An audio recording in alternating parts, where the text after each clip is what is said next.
Hello everyone, welcome. Now, interesting enough, last time I kind of forgot about this, but we did a practice, I believe, and got everything set up here for sale, which left me in quite a confused, position. But I think we are where we should be. Hello, Dari, how you doing? Again, if people really want to go and watch the qualifying for today's race and then drop in later, I don't blame them. Feel free to do that, honestly. But yeah, we're going to continue where we left off. We're about to start the Qatar here, for sale. And again, we kind of left off last time in a bit of a confusing position here for me. So we'll see exactly how this works out. Enjoying the F2 today. I'm glad you had a good fun. Hello, Edster. The destroyer of McLaren's is here. Hello, Lefses. Nice to see you. But yeah, we will be continuing where we left off. I think everything should be okay. Sorry that was late. I was trying to make last stream's Piastri clip into a short, and I am failing horribly. So I'll be sitting down and try and get that done after the stream. Hello, Maddie. Williams' team is really cooking. Albon and the Hulk scoring points. Pretty good, honestly. You hit to strike again, Ed. Can I wish for less striking? Because, well, cars here are quite damaged to begin with. And in the event that Piastri loses these parts, I think we're actually in trouble. But I'm not exactly how much trouble, but considering that we have 4 broken gearboxes, what is this? Basically 3 broken ERSs, 3 broken engines. I'm afraid. Really afraid. And for Norris here, we might actually need to buy that new engine. But we'll have to see exactly where we end up at the end of this this session here of ours. Don't forget to upgrade the ratings of the staff. Not sure I follow. Trying to stay loyal to Sergeant. That could be interesting. But yeah. Setup wise, I don't think we're going to be touching much of anything here. Piastri actually ended up with a pretty good setup. And again, I do want to try and make Piastri work here on this game. Sound is actually absolutely trash. There's unfortunately a lot of drivers that are lowly rated. Let's be honest, the difference between a top F1 driver and a, quote unquote bad one isn't actually that big. I really would have, I think I would have liked it if they had gone for the F1 manager approach where you have stats to go from 1 to 20 and just had a bunch more stats. That might actually make things a little bit more balanced, because the system they've chosen actually makes it really hard to balance the drivers properly, so that's why you have such huge gaps between them. Hello Tanis, how you doing? But yeah, let's jump into qualifying, see if I remember how this save works. It's been a while since we last had the fun with McLaren. Let's see if today brings more tragedy. But yeah, I was planning on trying to make the Piastri incident into a short. Can't really get the format to work, the vertical one. So might just make it into a short little video on the channel itself instead of a short itself. We'll see. Placing both drivers, neither want to resign. And Magnus and no Hulk. That's the. Neither want to continue on your adventure. Hello Noah. The Ruvala? Not a bad option. Delta. And we are boxes lap. I would think this should be good enough for us to get through. Well, Q1? Jesus, hiccups. Sorry.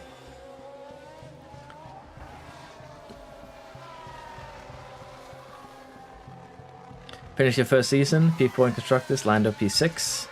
Got fired because of death. Yeah, they really hate death in this game, honestly. I think you can finish last a few, basically half the season, but if you get into death, it's just like, nah, you're out. You crossed the line. Ocon and Albon, that's not actually a bad pairing. Albon actually combined their names there for a second. Ocon has actually been doing pretty well on the AT save, so I would assume it would be. It should be a good bad choice. It should be actually be pretty decent. Hello, Adam. The update is going to be coming next week. They announced basically, I don't know, last week or the week before, that the team switching update was going to come in August. They have next week to fulfill that promise. Originally, they said September, but then they said August. So, well, they said late August to be fair. So, sometime next week, we're going to get like the first major update, which should include some bug fixes as well. Both drivers made it through, kind of what we wanted. Don't really care where they are on the, grid here for finishes. We just need to get them, make sure that they make it through to Q2 and then to Q3. And then we should be happily ever after, if you will.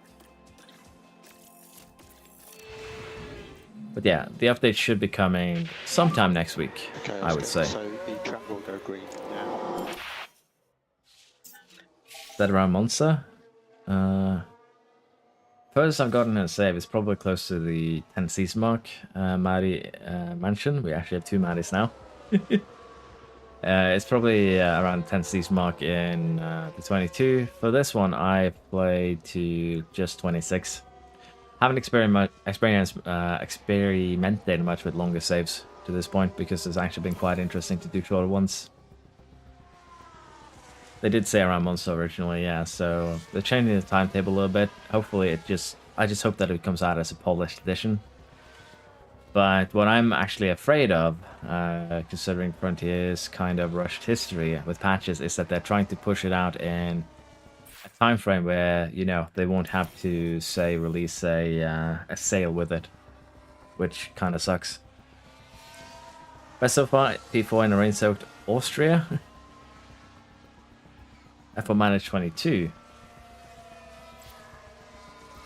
Yeah, to be fair, Adam, you can actually start a proper career now. It's not actually a problem because the team switching they have announced is going to be retroactive, meaning that it's going to be working on your current saves. So there's actually no reason to not play because you're waiting for team switching. If you're waiting for bug fixes, I can understand it. But team switching in itself, they have confirmed it's going to be backwards compatible with every save. So I wouldn't be too worried about that. I am a bit worried though about our car's pace. I might need to have a look at the components we use because right now we are not qualifying well. We're kind of struggling here to even get into Q3. So Oscar, you're P8. Potentially Looks like here a nice we lap. Oscar. could have box this lap. Yeah, copy. someone pushes out in Q2. We'll have to see now if that comes to fruition or not. But yeah, honestly, I hope they release a banger update. It would be pretty sweet. But we'll have to see. If they fix the qualifying issue where the running 2 flying laps gets basically nerfed, or rather it doesn't work as well, I'm perfectly fine with that. It would actually be pretty good. Fixing the avoid curbs because it's basically cools your tires massively. And honestly, Okay, so that's a green light. on the races where I've tested it, you don't lose enough race pace for it to not be worth running it. So those 2 fixes are going to be pretty good. And I am looking forward to both of those.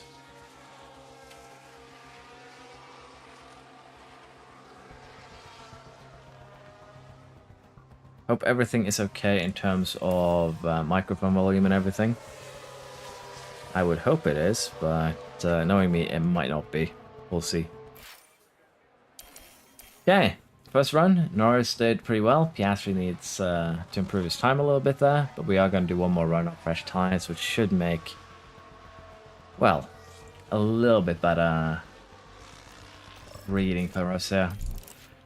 We have plenty of soft tires, so we can use one in the sprint if we want to, and then we have 2 sets for the race itself. So honestly, not a big concern here at all for us. Hopefully Oscar gets a little update. I don't think they're going to do anything massively with the drivers because their stance has been made pretty clear there that they took the stats they believe were accurate at season start. But let's face it, if they were accurate at season start, then Piastri is going to be beating Max by the start of next season consistently on driver skill alone. But yeah, honestly, if they update their drivers, I would have no complaints. It would actually be pretty pretty sweet if they did. So That'll be P6. I would love to see that. But honestly, all I'm hoping for is that they are going to be releasing more updates than just the one. Copy. Yeah, Piastri has been pretty stable, honestly. He did have that incident with Sainz in Belgium, but that was, in my opinion, mostly on Sainz because Sainz kind of locked up and then came across a bunch of other cars. So it's just unlucky that Piastri was the one that kind of got squeezed as a result. Nothing Piastri could have done to avoid him. 4th and 7th, not the worst quality we've ever had, but also not the greatest. Sainz and Leclerc are both taking penalties. We'll have to see if they actually apply this sprint weekend though. It's kind of weird. But it should be okay. So Norris has track acclimatization because we remembered to put in Bashir. That's why we did the first practice last time around. Now I remember. Hello, Robert. Sorry to hear that. Hope you're doing better now. Season is going well, honestly. We started in a race weekend, so I don't actually have the update. Been playing multiple saves, which leaves me a little bit out of the loop on my, place. But we'll have a look after this. But I think we are leading pretty reliably so far. There's going to be a bit of a fight, maybe, but it's looking good. Okay, so this is not actually the race. This is practice 2, which means that we need to install the broken pieces that we have left for Piastri here and use them. Piastri might actually need another gearbox by the end of the season, so yeah, it's going to be rough here financially. I believe we are very close to cost cap already, so it's going to be a bit rough. Sainz and Piastri almost just had another crash. I assume you were talking about the qualifying.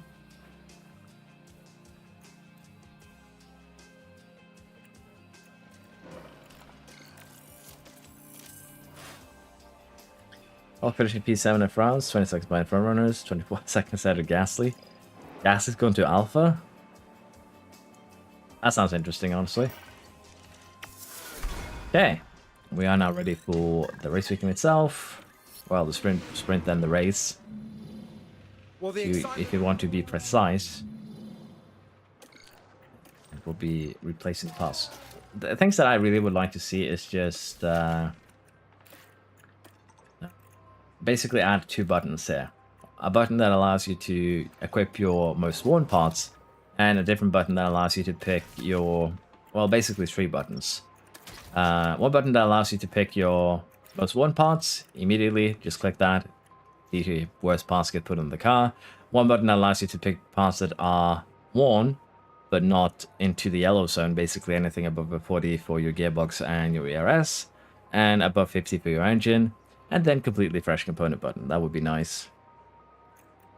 Again, I would just like them to add a little bit of quality of life to the game, because I think that would make it a lot more enjoyable to play. I remember they're going to adjust the budget caps next update. I haven't heard anything about the budget caps, but they are going to be adjusting some of the team expectations. Basically adjusted so that the teams actually have what you could call expectations that match where they, might finish. So they're going to do something about that, but I haven't heard anything about them adjusting the budget cap at all. Okay, I believe we don't have any hards for either driver, and we don't. So we're going to go medium here. We're going to go full attack and just gamble all the way to the bank and see if we can pull off a bit of an upset here, maybe. Just make it up a few more places before the race itself starts. I think they should do like servicing parts to get them repaired for a price without getting grip penalty. Honestly, if you could do some reliability work on your own, that would be nice. Would be an extra job you could give the mechanics. Basically, the better mechanics you have, the more say durability you regenerate or recuperate after race weekend would be nice. But again, it's kind of basically the parts just wear out incredibly quick. We're ready for the sprint. I don't think I've ever seen a race weekend where the AI does not take a ton of penalties. So we've actually gotten promoted to 4th here with Norris, and as you can see, all the AIs, except for the Mercs, have chosen to start on different tires. Norris fell back drastically here for a second. What exactly happened? I don't really know, but we did fall back. But it looks like we have kind of gotten ourselves into the groove now. Running 5th and 6th currently.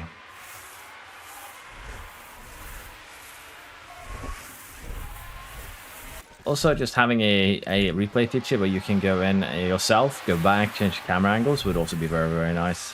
Again, mostly just quality of life things, because main thing that I really want now is just rebalancing and rework of a couple of systems that don't make too much sense, like the sponsorships.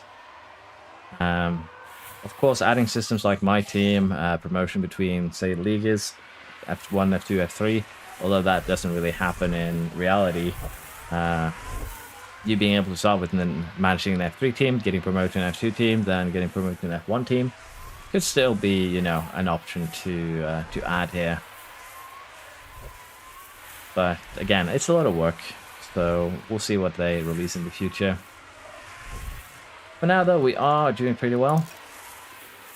The goal here is going to be to run full attack till the end. We'll have to see if we can actually keep that going, though. That's going to be the main concern here. If we can get away from Paris, that would also be great, creating a bit of a gap here.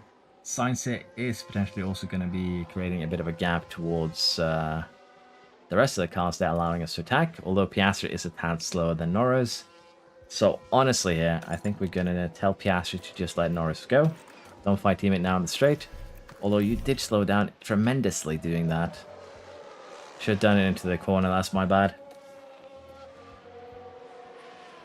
I forget that they straight up brake instead of just, you know, lightly letting go. They just straight up hit the brakes completely. We don't want to overcook the tyres. Confirm. There's a tire heat here. I believe 135. Yeah, is the overheating point. So right now for Norris, he can run full attack till the end. That's not a problem. I might have done a little bit too much aggressiveness on the what's it called? On the fuel. We might need to conserve towards the end. But so far, honestly, I'm happy with this. Except for, of course, the blender I did for Piastri. Now, Piastri is going to need a bit of deployment to re-overtake those cars. And I think we're going to do the same here with Norris, maybe. Try and deploy, see if we can close down to, you know, the Pack is low. other cars. I'm actually amazed that Piastri already used his entire pack. Just a few corners, but he did.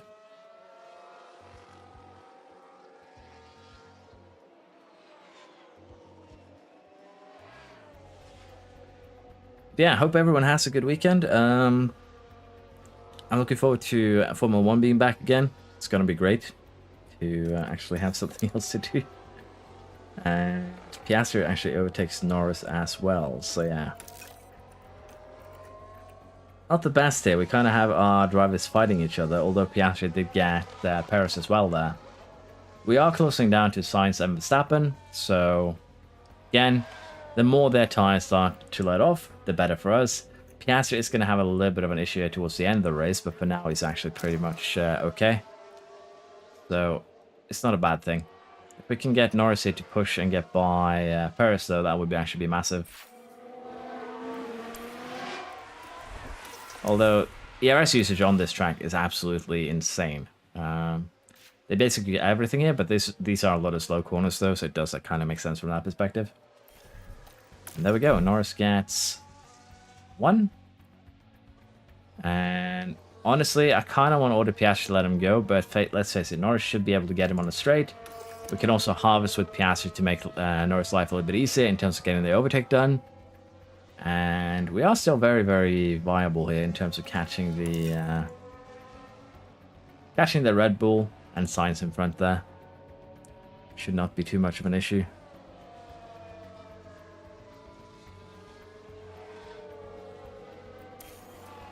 I think at this point we can speed things up a little bit, but again, we do have this fuel issue.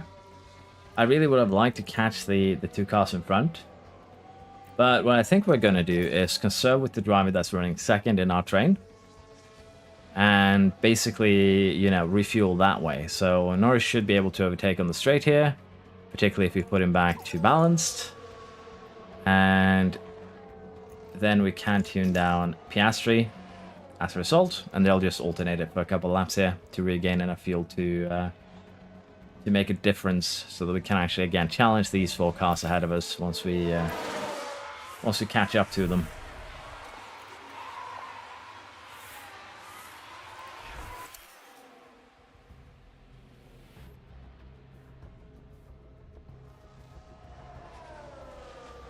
Albon faster than Q1?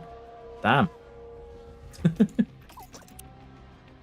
Did Albon come out fighting? Is that what's happening? Show Ocon, K-Mag, Bottas, and Lawson out. Okay, so no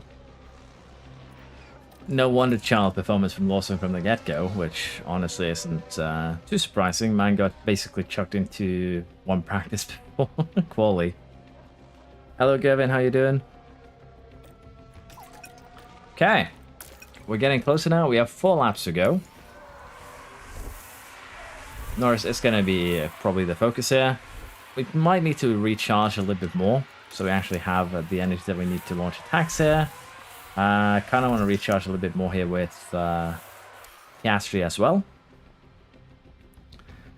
And again, they will have, well, we basically have equal tires here, as you can see, in terms of the durability loss.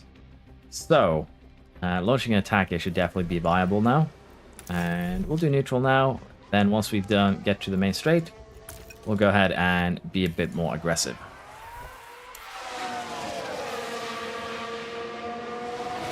Yo, McLaren save is driving you crazy.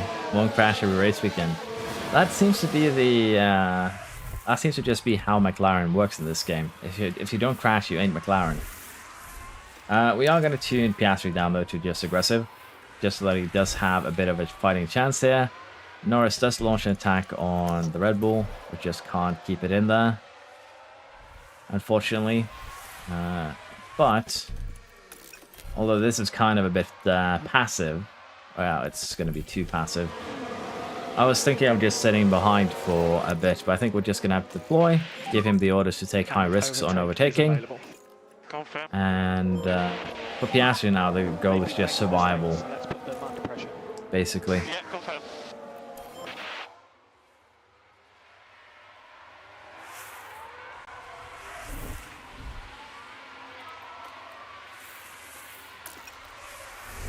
See now if Norris can launch an attack, if he is close enough now on the main straight to get the DRS advantage going.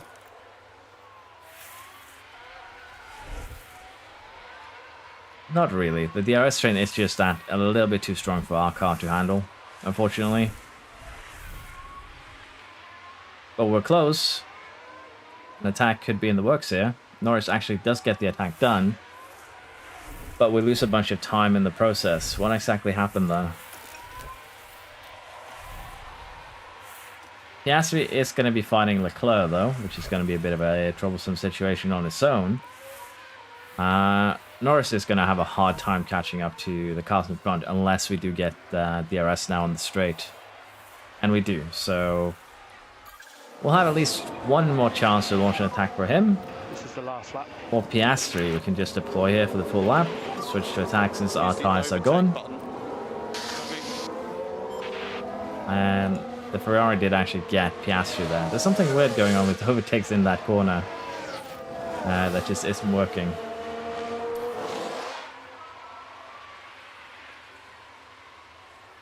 Yeah, honestly, if we get 4th and 7th here, it's not horrible. It's actually pretty good, close to acceptable. But you can see in just degradation here over this attack stint that Norris, with his basically max smoothness, is very, very reliable in terms of the tyre wear.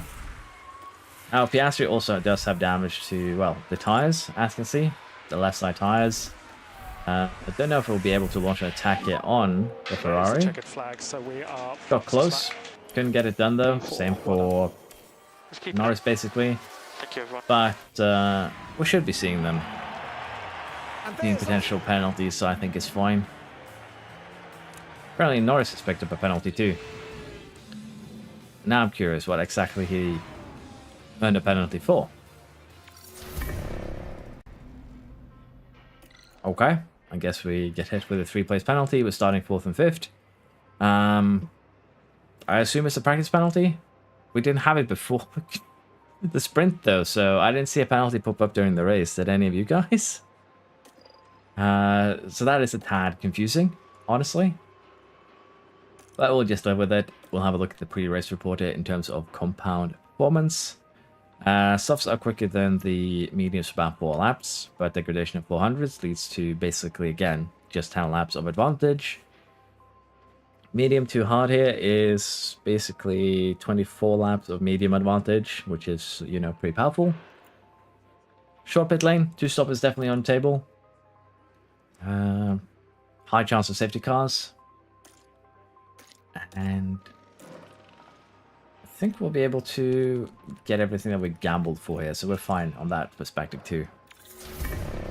But yeah, Norris eating a penalty is not exactly what I expected here. Now with that said, if we do hard, medium, hard, we can potentially do something like this, 21-41. If we were to do soft, medium, medium, which would kind of limit what we would do, we could get to 21-55. So again, odds here kind of are better because we can run full attack stints, basically. And if we add a soft into the picture as well, would we be able to make something out of this? It's going to be a lot more difficult because, well, the hard degradation won't be too much, but it still will not be preferable. I think we'll just go with this, medium, hard, medium. And as we saw in the sprint, that Piastri can actually handle this as well, so we'll just do the same strategy there, medium, hard, medium. Because understanding tires is one thing, but the thing is aggressive strategies, they are very, very powerful in this game, and I keep on harping on that and hammer the point home. But because of the fact that they are, you know, as strong as they are your best option for strategy. So we'll be running this for both cars, and hopefully they will not be taking each other out. But this should be the fast strategy that we can employ currently. Here on the outskirts of Doha, the excitement continues to build as we approach the Qatar Grand Prix. You and I won't be the only ones keeping an eye on it. We're all set here in Lusail. And it's lights out and away we go.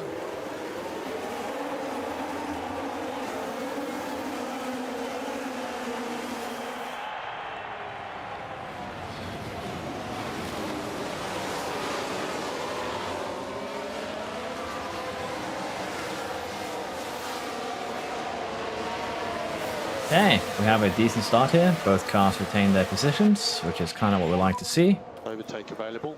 Copy. Everyone here does seem to have started on the mediums in top 10, and they have. We only have a few soft runners in the back. Norris is fighting with his teammate, but it gets by peacefully. We'll take that.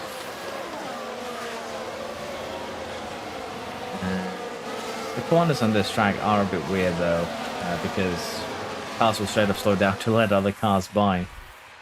But a good start here. Let's be honest, we got what we were looking for. And we should potentially be able to launch an attack on Verstappen. And we did. Very nice. But again, that corner is very, very weird with overtakes. There's the opening.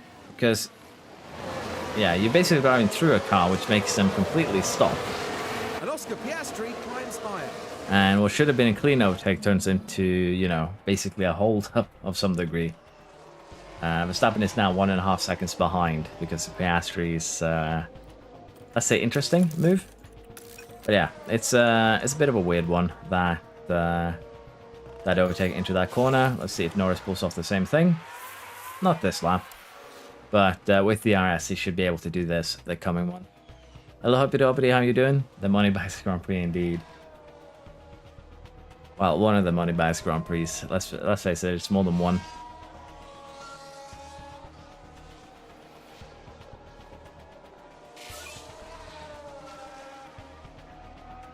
If you had enough money, you could probably get F1 to race in Antarctica. Okay, good start. Piastri running third. Norris is up in fifth. We have a gap down to Albon. Albon is kind of playing defender here to some degree because he is holding the cars behind up, which is what we like to see. And Norris this time actually loses out a lot of time because he can't get the overtake done properly. So I don't like that corner. It needs a little bit of fixing. Yeah, probably maybe a clean and ginormous bounce spin. Potentially. They basically go where the money is. Norris finally gets Verstappen there. He's now going to try and catch up with Piastri and Alonso. Well, Stroll, Alonso, and Piastri. I think we're going to gamble on having Piastri recharge a little bit behind these guys and maybe do an overtake when the opportunity arises. Because right now, he's kind of nestled behind two cars that usually go side by side a lot. So we're just going to have to recharge, use energy on, you know, not the DRS zones. Verstappen re-overtakes Norris, which isn't that much of a surprise, honestly. We have been running... we have been running pretty... well, DRS zone. He'll overtake us. That's the reality. Should put fuel to balance? Indeed. Already done it. We have reached the point where we kind of do need to get fuel. This should revert back to about 0 over the course of the race. Temperature-wise, we're also still looking good. These aren't above 135, which is when you start seeing problems. So, honestly, we're still pretty well off. And Albon is still doing a beautiful job there of holding up the other DRS train. Although, the second I mentioned that, Perez does actually get the overtake done. But yeah, pretty good so far. At this point, though, honestly, we can probably keep things stable as they are and just speed things up a little bit. Trying to get overtakes done with Piastri could be doable, but at this stage I think it's better for us to just sit behind and take advantage of the past Astons, particularly for Piastri. Then we can use the energy sometime later, if need be. For Norris, there isn't really that much we can do, but as you can see already, the degradation is far lower than we expected. So you can probably stretch a lap or two extra on the mediums with no problems. And he's going to have a much better race time than Piastri because of that. So, yeah, he's going to be good. But the fact that Norris can't catch up kind of is just a testament to how quick the Astons actually are here. Verstappen re-overtakes Norris, but again, isn't a big problem. We're just switching back and forth. And that's perfectly fine. Piastri has been left behind now, though, which is going to be pretty bad for us. But he might actually catch up again. He's close to it. We have entered our pit window here. Again, Piastri's degradation is way higher than Norris, which isn't actually that surprising. They just have a huge difference between them. And for Piastri, we're gonna probably need to run the start of that hard stint on aggressive, potentially. We're gonna stretch these mediums one more lap, although we probably should be pitting right now. We are just going to have to stretch them. In terms of where Piastri is going to be coming out, it's going to be coming out at the back of that DRS train. There are some soft cars here that will need to pit, but generally he might get kind of stuck in traffic, which is not going to be good for us in any way, shape or form. But it's just how it's going to have to be here, unfortunately. All we can really hope for now is no real pit errors. Pretty clean stop, we'll take those. And as you can see, Piastri does come out in pretty far behind. Got a Sainz to contend with, which should be pretty easy pickings. Then Hamilton and Show. That too should be easy pickings, so honestly, nothing too concerning at this moment. We'll allow him to just heat up his tires behind Sainz, and he should get the overtake done basically immediately now. Although both Sainz and Show do pit for, new tires, so that does help us out. What we are going to be doing now, however, is pitting Norris. He has run those mediums a little bit longer than he needed to, but it should play into our hands, hopefully. The main concern now is going to be Piastri and getting by, the train ahead. Luckily, Hamilton doesn't actually have DRS yet, so we should fly by. We did. So that'll make our life a little bit easier. Norris also comes out here in ahead of Russell. A lot of free air. So good stops for both our boys here. Now, as I said, we do have another DRS train now to contend with for Piastri, and that is going to be a bit of a problem to actually make our way through, I think. So we'll wait until we get a little bit closer. And then we're going to go ahead and use energy to try and make our way through it.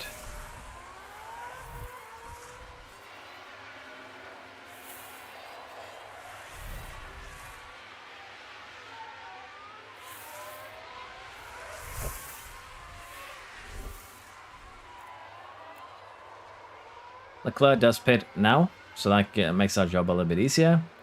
Could be seeing Perez, Albon, the rest here also pitting very soon.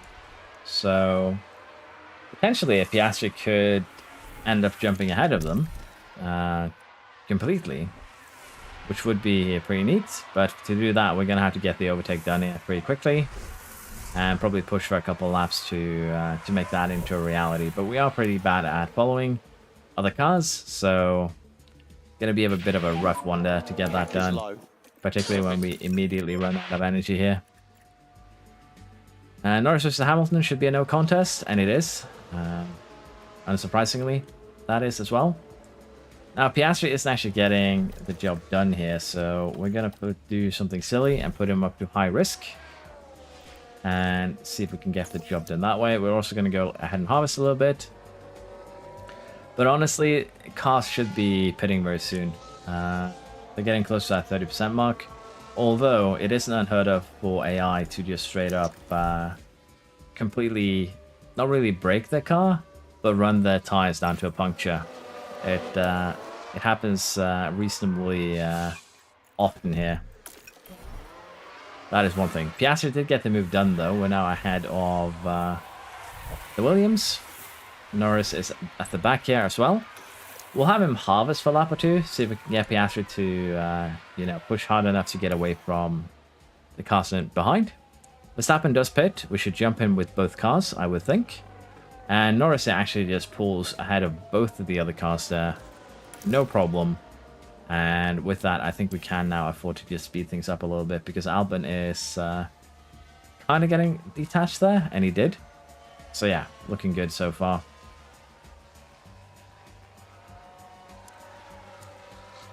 Stroll does pit. Alonso is getting very close to that 30% mark. And as you can see, they've actually gone on to hards, so their strategy is going to be to stay on these tires until the end of the race. Of course, safety cars could change that strategy, but for now they're going to be staying on this. And we did actually jump Stroll here. He's actually slotted in between Norris and Piastri. Can we also jump Alonso? We can. We jumped him with both. So currently we're in a pretty good position where we can, with our more used hards, actually waste their hards a little bit. If they come out ahead of us, potentially this strategy would not be working as well.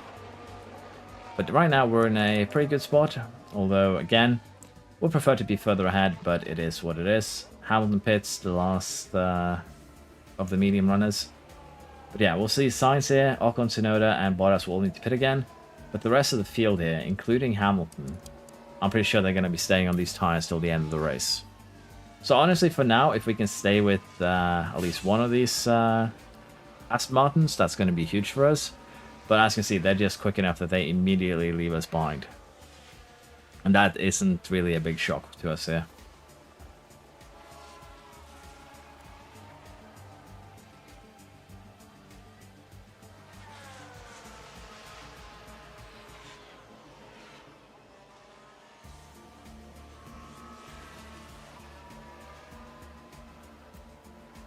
That's how we want to handle this. I actually don't know. We're probably not going to be able to fight the Astons for victory here.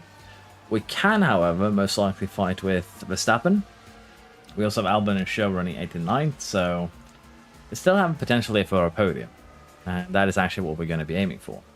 Degradation-wise too, Piastri is looking good, as you can see. We have a virtual safety car now, though. And the question is, are we going to take advantage of it?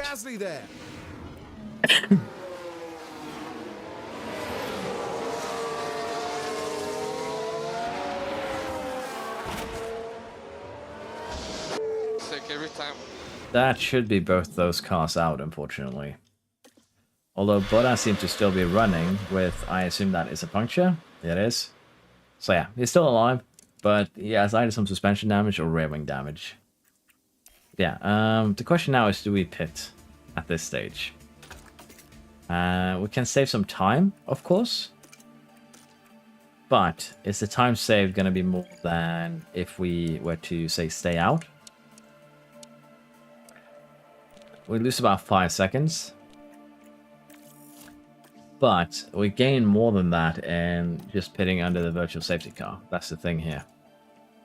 Norris can for sure keep those mediums alive. running aggressive. Same with Piastri, shouldn't be a problem. And in terms of the time we lose under the virtual safety car, it's about 10 seconds. So pitting it to the mediums is probably going to be the best thing we can do for our race strategy. And as I said, just stretch it onto a bit of a better, well, situation. We are going to get overtaken though by probably Verstappen, but we should be safe from signs. Double stacking here now, though, is not going to be great for us, but it's not necessarily going to be a bad thing either. So we're going to get both cars in, and the double stacking here might suck very much for Piastri, but I think it's going to be worth it. Leclerc keeps on going. Piastri does not come out ahead, unfortunately. Norris loses out one place to Verstappen. But yeah, us pitting under this virtual safety car is probably the best we can do, honestly. Did I lose Piastri now? There we go. But yeah, Piastri shouldn't have any problems also just overtaking Leclerc. They're on older hards. Unless we have an incident, they'll be running these hards till the end. So we should be able to close down the gap to Verstappen again. But honestly, I don't see us having any chance of closing down the gap to the two Astons. They're just a bit too quick this time around.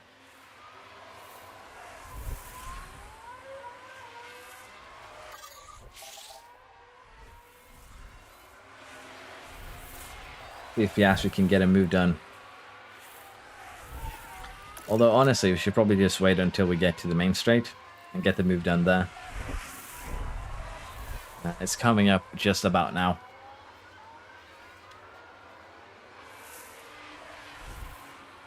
And we basically just fly by. Pretty simple. We're going to use whatever energy Piastri has left here now to just pull away from Leclerc. Well, try at least to pull away from Leclerc. Because by doing so, getting him outside of DRS, he becomes a non-threat towards the end of this race. But he's actually doing a good job keeping up here, as you can see. So not going according to plan for sure. Although we are getting a little bit more to do it now. Just about ready to pull him off. Go. We have pulled away from him. He should not get DRS, and that's going to be really, really good. Now, Norris is running 8/10ths quicker than Verstappen, as you can see, so we should be catching him. But we're still running slower, with Norris at least. Piastri had a good one here, but we used a lot of energy. We're still running slower than the two Aston Martins, so they're going to be a bit of a threat here towards the end of the season. Hello, Rodrigo. Sergeant through to Q3. I love that early in the stream here we had a bit of a discussion how Sergeant just doesn't work for this game, and then he just pulls it into Q3 here.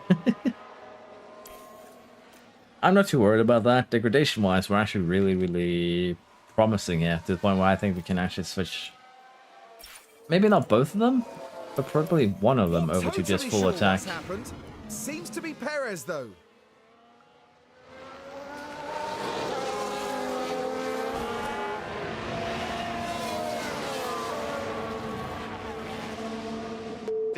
Okay, so they banged wheels. Perez were not very happy, though.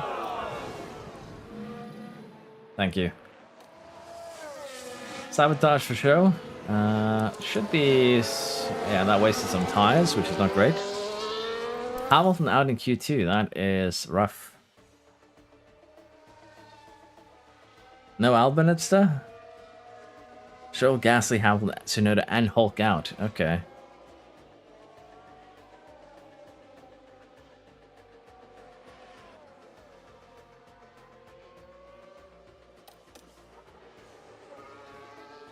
That's a bit rough with both Stroll and Hamilton out in Q2. We're going to see Sargent on pole today, eh? Tires are moderately overheating, but again, the tire deck isn't actually high enough here that it is a problem for us. So with Norris here now, we can actually just go full attack till the end, I think, and that will be perfectly safe. With Piastri, I'd like to be a little bit more conservative, run in probably unaggressive for a few more laps. His goal is just going to be to catch Verstappen, and let's face it, he's doing that. He's catching him by 7/10ths a lap, so for the moment, there's no need to us to really go super aggressive. But what we will do is put Norris onto deploy after the overtake here. Well, basically we're going to do it around here, because this seems to be the place where we gain most time to the car behind. And Bottas here might actually play a really, really good role in that. Something's happening. Yeah, we're checking now. We have minor ERS damage. Why do you give me heart attacks, bro? Press overtake. Yeah, confirm. That gave me a mini heart attack. Logan is through. Yes, Gabe. Logan is through to Q3. Which is actually pretty amazing.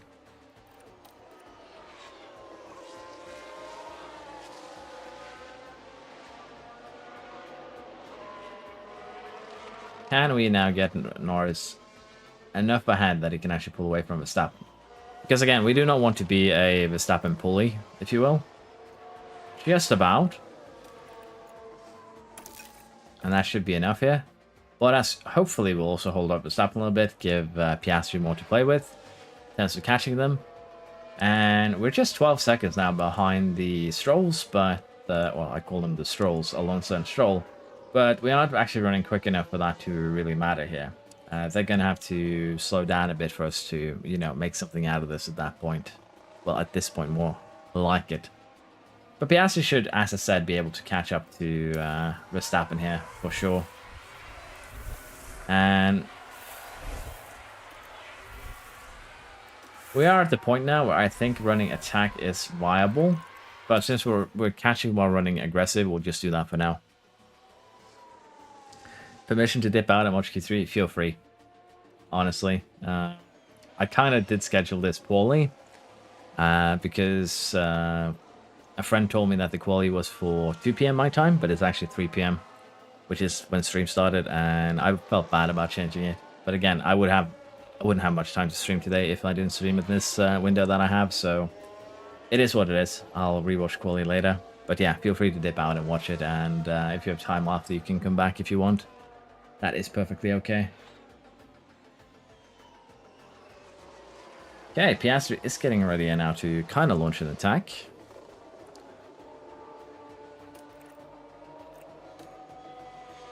Attack launched, goodbye.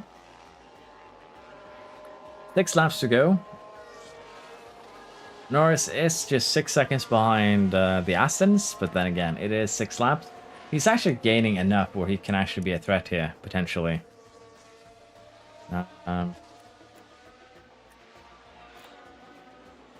It's still going to be difficult, though, that's the thing. For Piastri at this point, we can go full attack. We're also going to go ahead and give him the deploy. See if we can, in this little bit windier of, you know, track area, if you will, pull away from Verstappen. We can, and that should hopefully kind of secure it for Piastri, that 4th place.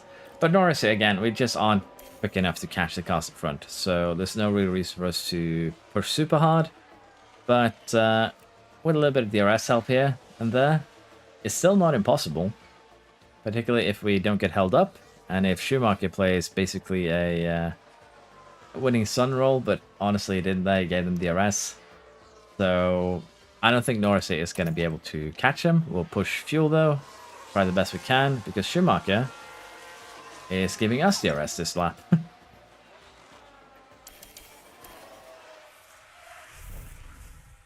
Can Norris... We're going to basically have to close in this lap if we want to have something happen. Piastri has already gained 7 seconds on Verstappen. We're going to put him down to standard just to get on the safe side. Norris could potentially have gotten these boys, but we're just a tad bit too slow here. Although being 2 seconds behind the leaders of a race, I'd say that's acceptable.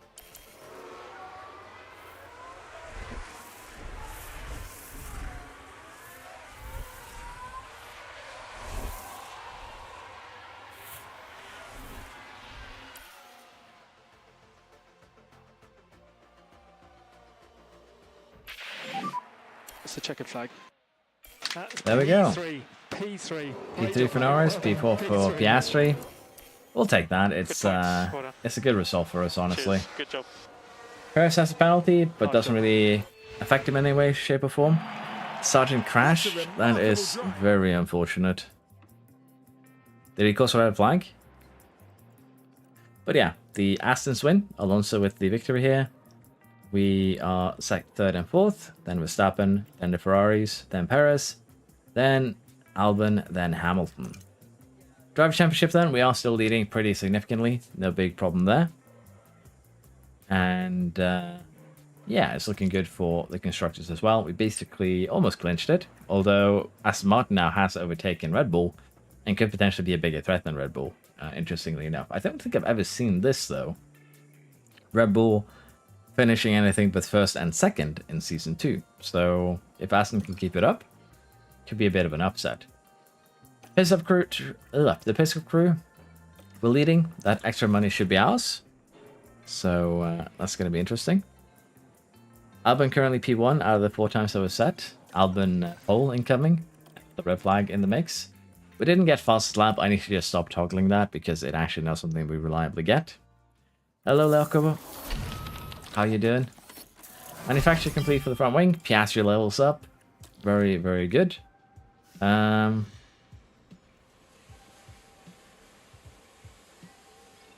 it's not looking bad. We can make that work. Car part inspection, we have a suspension that failed, but other than that, we are fine.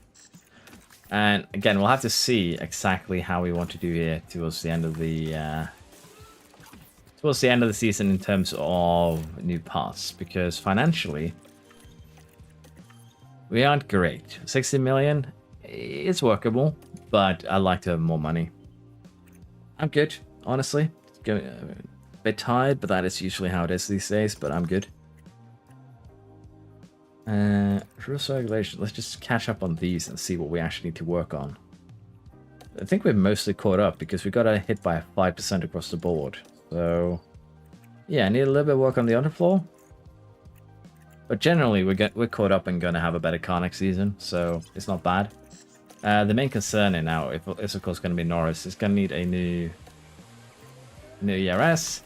And I'm pretty sure he is going to need a new engine before the end of the season. So that is basically us with 10 million less of the cost cap with 3 months to go. So yeah, we are pretty limited in what we can do. It's probably just going to be research. Well, we already are just doing research, but it is what we're going to be limited to as well.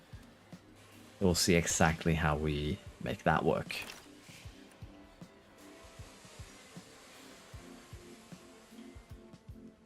So I didn't pull Piastri in Q3.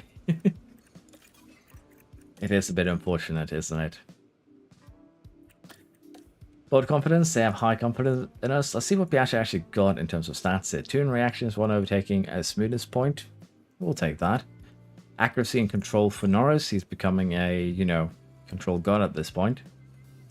Wonder if we'll be able to actually max his stats. For sure, guess a braking point and an overtaking point. We'll take that. Aston Martin HQ upgrade. Alpha won't be finishing bottom. Aren't they currently the bottom? No, they aren't. As is going to be probably deciding that, to be honest. In terms of our quick crew here, it is virtually max. The only thing we're lacking a little bit here in the car release. So honestly, I think I'm fine with just leaving things as they are. Yep, this should be fine. We're going to be losing a little bit there. Yeah, we're actually going to be losing a little bit in car release. What is that?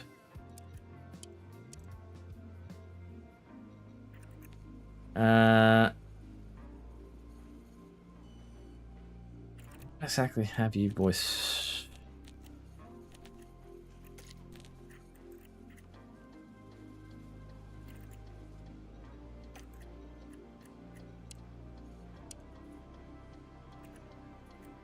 Okay, we'll just leave the calendar as it is. We can take that little bit of loss under jacks. Something cheeky is going on there. That's fine. We can deal with that later.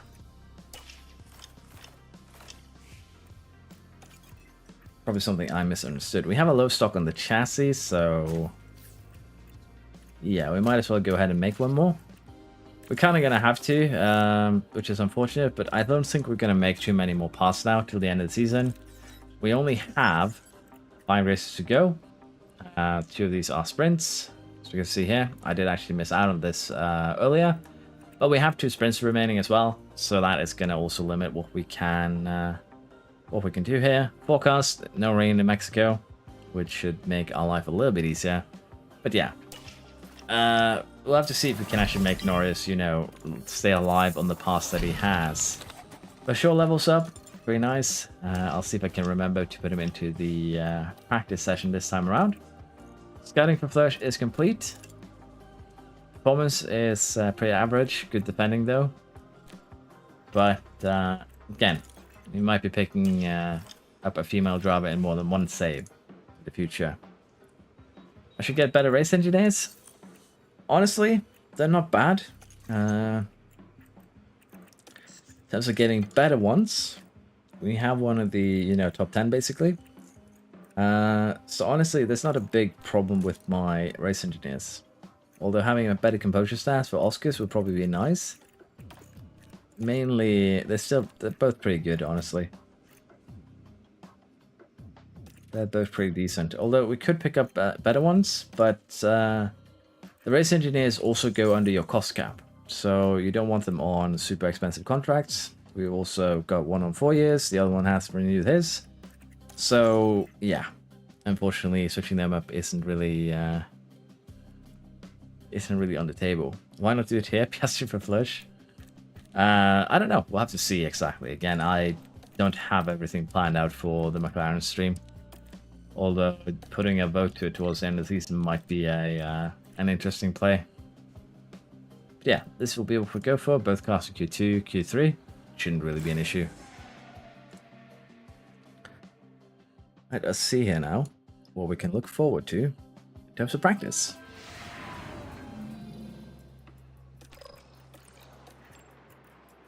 We're gonna be... I can use these, but probably not for sprint weekend, so we'll just have to use the regular engine. When they yellow like this, but say 0, it basically means they're 0 point something and can be used. But at the same time, it's probably not recommended to do so. But we'll do what we have to, and for Norris, he's definitely not going to make it through with the pass that he has. Probably going to need a full set there, which is going to make life even harder in terms of keeping everything alive. But yeah, I did kind of forget what the kind of conundrum we were with in terms of money. It is going to be hitting us a tad hard here. Also remember to click that button before I get lynched.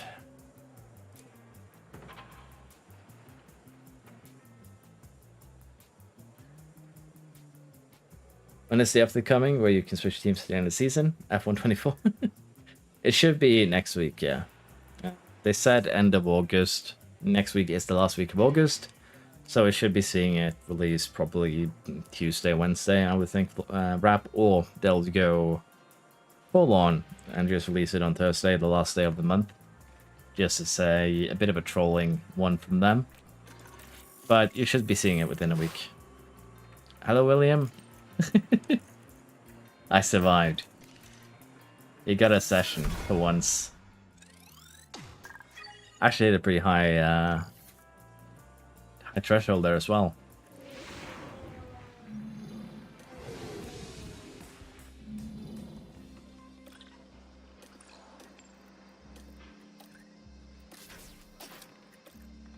Okay.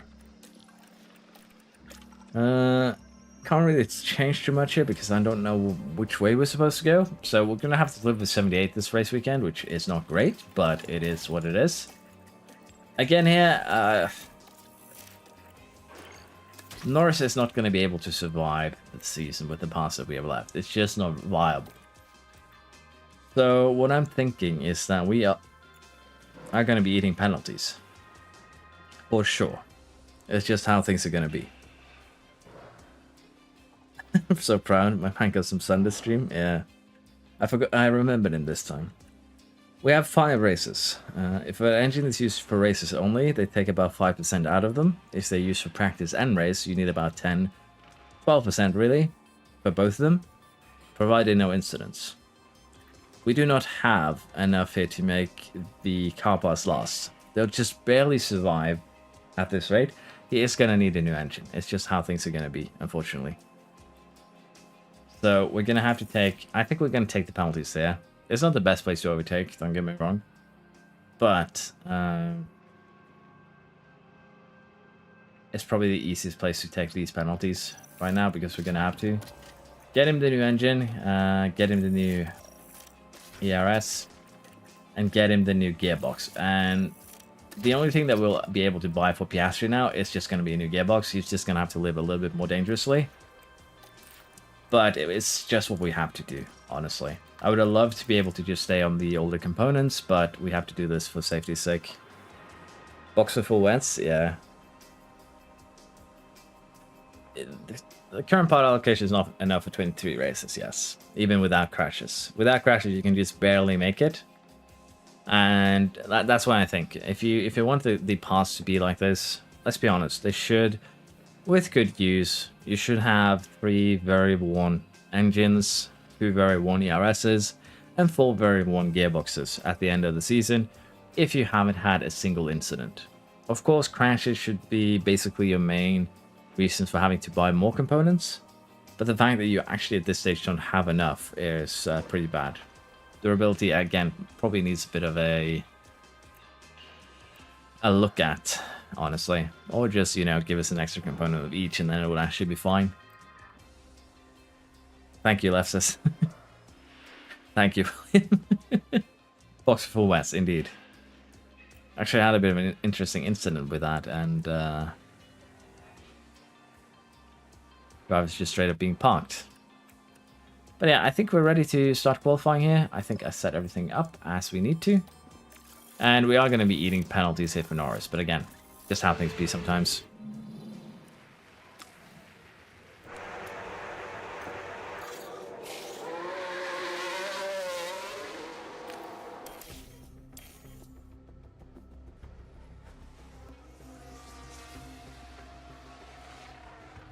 Allow engine development? Yeah. Yeah, it's huge also because the reason why it was a non-problem in 22 was because, well, they didn't cost anything.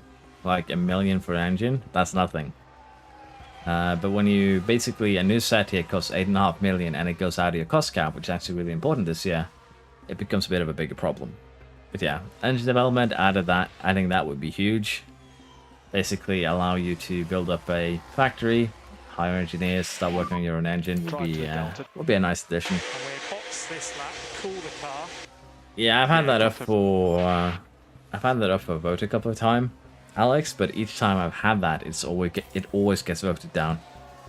The other teams just say no, even when they clearly need it themselves. It is a tad frustrating. At least we qualified well in Q1 here. Yeah, I plan is to use the same tires for Q2. I usually do that. Sometimes, once the car becomes really dominant, we basically end up using the same set for Q1, Q2, and Q3, and still manage to qualify pole. So we'll be reusing the tires as much as possible. And if it doesn't look like we can get through with the used tires in Q2, we'll slap on a new pair. But usually we'll be fine. They just want to see the world burn. Who did devs?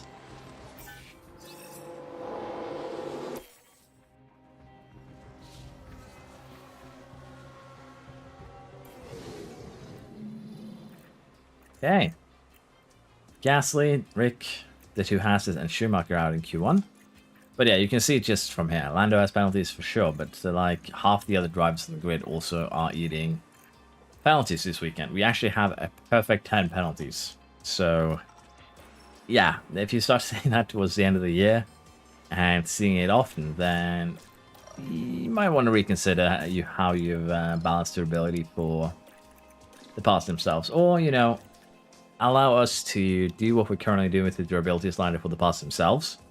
Allow us to order more durable but heavier parts from the engine manufacturer at the start of the season. It's a band-aid, but it's basically sacrifice a little bit of performance to get a better car that might, you know, survive the season without needing to buy extra parts. That would be nice. Okay, Oscar, so the track will go green now. AI wants to see the world burn. That's why they vote against the extra parts. Potentially, yeah. Can we sack Piastri? No. Sorry about that. Piastri is my little project to see if we can race a driver that crashes a lot into a driver that does not crash a lot. Could consider live streams on Twitch. I could.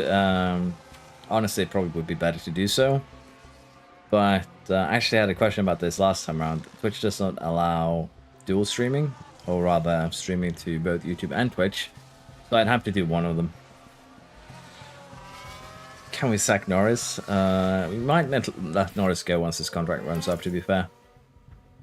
So it's not impossible. Ivasa's potential? I believe it's pretty good.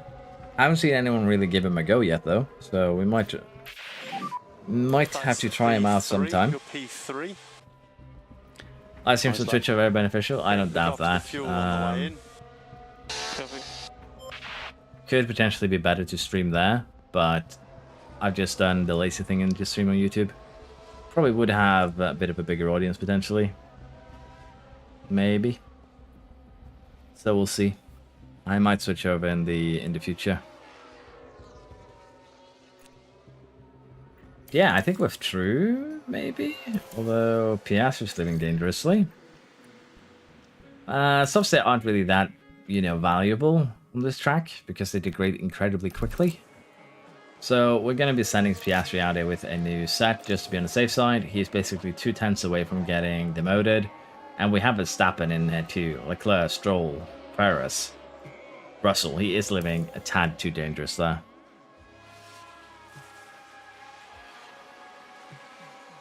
A full Japanese run?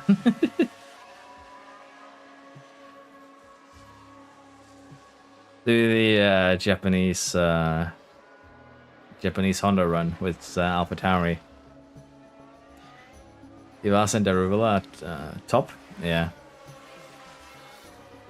Piastri improved on his first run. Do you think he'll improve more than Norris on his second run? He is actually catching Alonso there on the straight.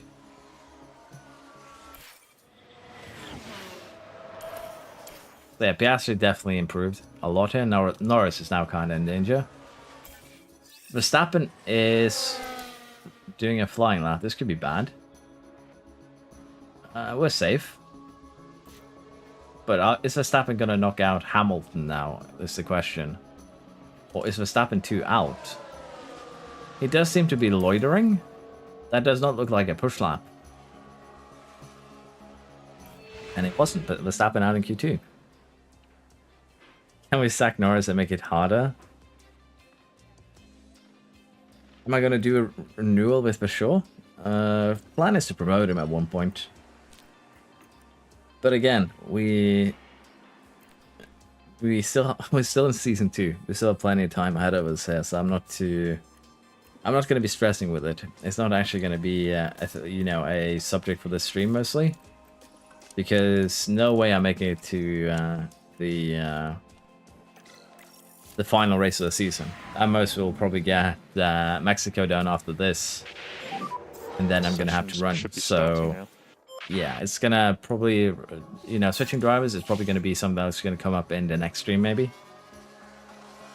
But yeah, we're going to be keeping Rashor for the foreseeable future, and we're going to be promoting him into one of the driver's seats, most likely Norris, at some point.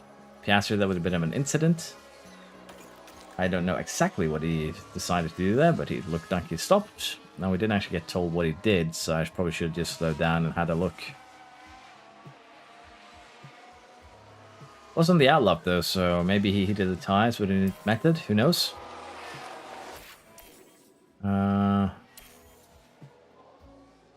This could be bad though for Piastri, because he needs to do one more lap before he gets into the pit here. So he is living kind of dangerously. In terms of getting 2 flying laps in, but I think we'll still be okay. Was there another red flag assigned about Stego? Hello, by the way, how you doing? Poor guy, I see he's going to get promoted by season 6 with how much he gets forgotten. I know it's a little bit of a joke at this point, but honestly, I don't think he'll have to wait that long. Like, he'll have to wait for a bit, but not until season 6. Should be before that. It's resuming. Hope you enjoy. Hello, competitive brain. Green. Took forever to fix the barriers. That's usually how it goes, but honestly, Better it takes forever to fix the barriers than them having another incident. When the show gets promoted, Dragovich goes. When the show gets promoted, we might end up picking up a female driver. We'll see. So Piastri did not get a second run in here. We missed it by a few seconds. So Honest should just call them in on that second flying lap. Norris qualified P2, well P3, but it's going to get harshly demoted here because we ate all the penalties under the sun. So that is not a big surprise. Got to go get already. Yeah, hope you enjoyed the last of Q3. So as you can see, top 3 are all eating penalties. And same for the bottom 10, except for 3 drivers. So yeah. Gonna be an interesting race here. For now though, we first need to get through the second practice. We're gonna install those broken parts now and just get them used up. Because we can't actually change anything on the car itself, so there's no need to keep these for anything other than just breakage at this stage. And that is exactly what we'll do.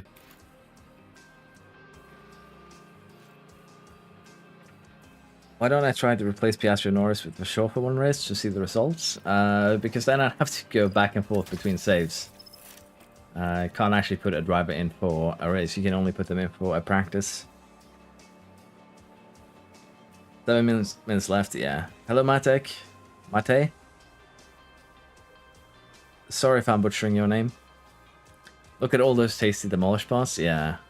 Wonder who's responsible for those, eh? Couldn't be you, could it?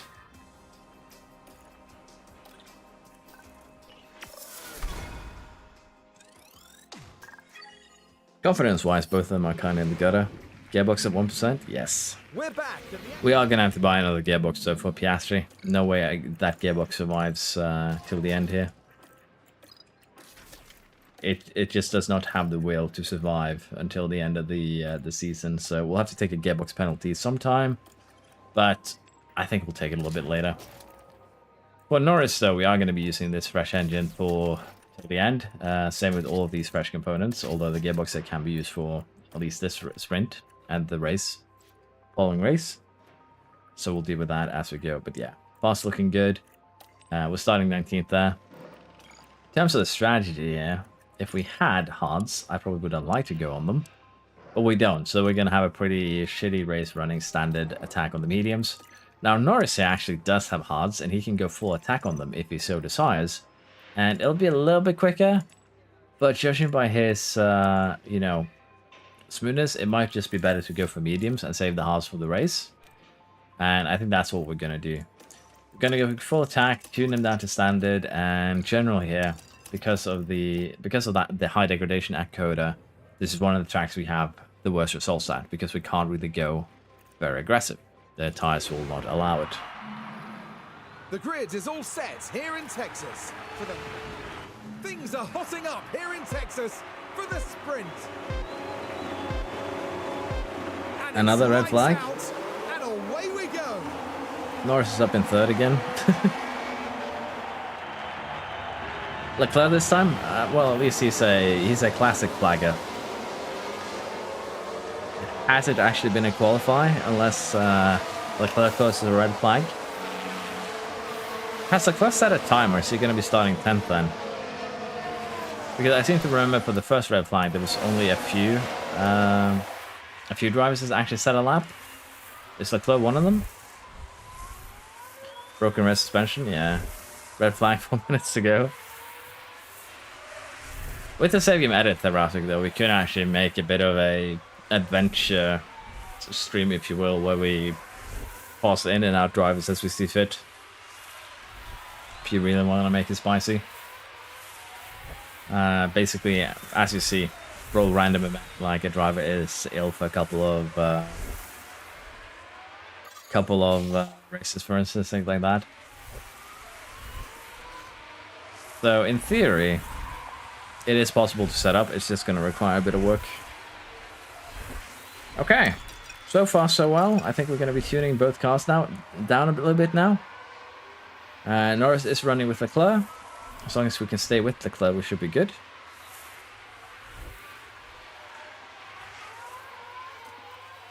Fuel-wise, I think we can push it a little bit further. Piastri is actually fighting Alonso a bit now. Norris has actually overtaken Leclerc. Both got immediately overtaken, if you will. So we do have a bit of an interesting situation here with both drivers having their own little fights. Not easy to overtake. Keep pushing.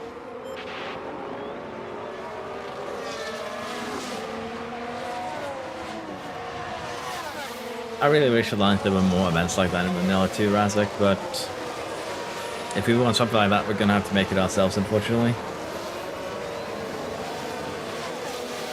First to 10, Norris Piastri. If we get another red flag, we can actually have McLaren lockout.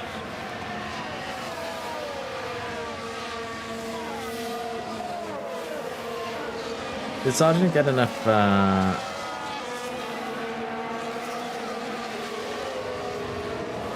Did Sargent get his damage fixed? Or is he just straight up out? Did they have enough time to basically fix the damage he suffered?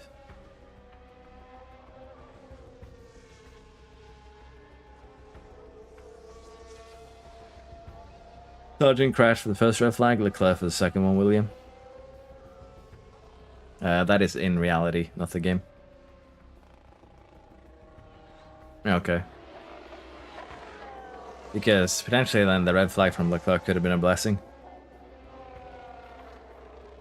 Sargent. But yeah, it could be something we could hope for 24 ASIC, but generally I think that if we want anything like sickness, things like that, we're kind of going to have to implement them ourselves. Unfortunately. Currently though, Norris is falling down the grid. It's just a consequence of being forced to kind of run standard in terms of degradation here. As you see, it actually is following the expected degradation, which puts us into a pretty tricky spot. Because we're just going to keep on falling down the grid. Not really much we can do here either, that's the thing. We're kind of limited on our options. Cross suspension and wing at least, yeah. I see. I had a small hope they were going to pull off a mechanical miracle, like Red Bull at Hungary. Say only the suspension was broken for for a wheel. They could potentially have fixed it in time. But if everything is gone, then it's a bit of a harder job. What I don't like seeing here is that potentially Aston is going to be threatening us for the win this year's Constructors. Because both Alonso has already fought his way back to the front. Stroll is currently running in 6th. We have a virtual safety car. None of our drivers are involved. We've got Ricciardo here in a spot of bother.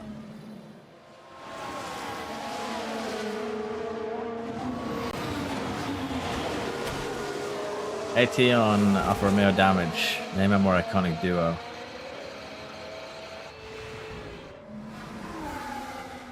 Yeah. I was hoping it was just a light tap.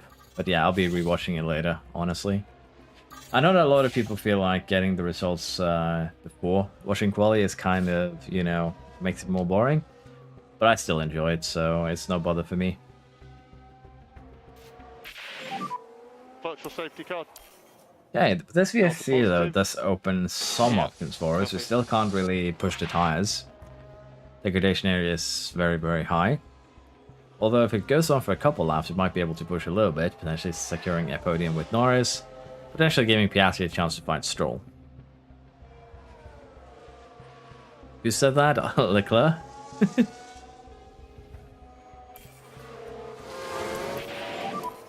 Virtual safety car ending.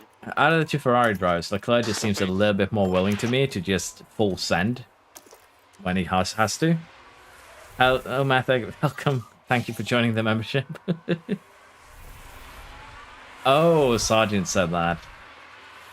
To be fair, I could see both of them say that now that you mentioned it, but yeah. Sargent really did. Honestly though, if you are in a Williams, you are in your first Q3 session. I feel like if you aren't gonna go all in, you're gonna regret it. But yeah, thank you, Matek. Thank you for joining. Back underway. This rate quality is going to last until I'm done streaming. I really picked a bad time. I'll try and pick a better one next time, honestly. Maybe start a bit earlier. Get it done before quali. HarrySir is not having a good time in trying to overtake the two cars in front, but we did get the Ferrari at least. Can we also get Perez, perhaps?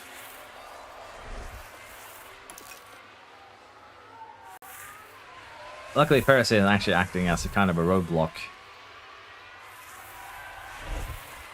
Acceleration just isn't good.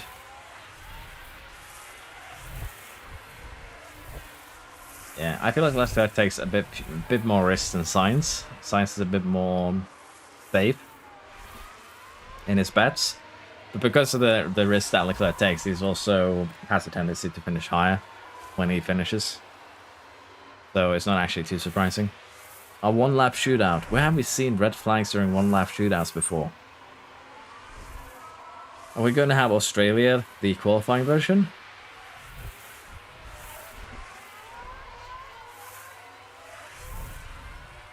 Okay, so far looking good. Sainz has been left behind. Norris is still running with...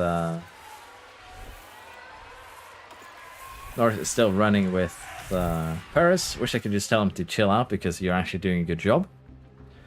Piastri is not actually having much luck in catching the cars behind. We're lacking in the the dirty air sensitivity. Need a little bit of work there. No title on the line this time? Yeah. Should keep him a little bit more on the chill side.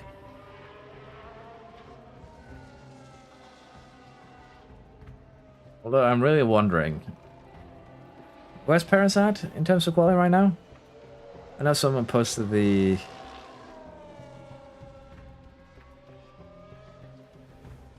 I know Alex posted it, so...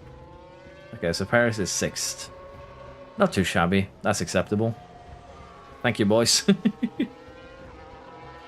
So yeah, the only thing that I'm really actually looking forward to is kind of the silly season with Perez, which is probably an evil thing to say. But if Helmut decides to pull the trigger there, we're gonna have one heck of a silly season to end this this year.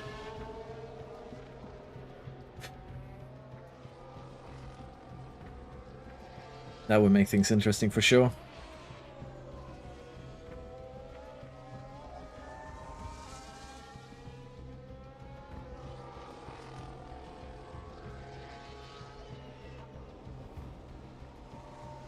Sainz is better than Leclerc. Leclerc has incredible pace.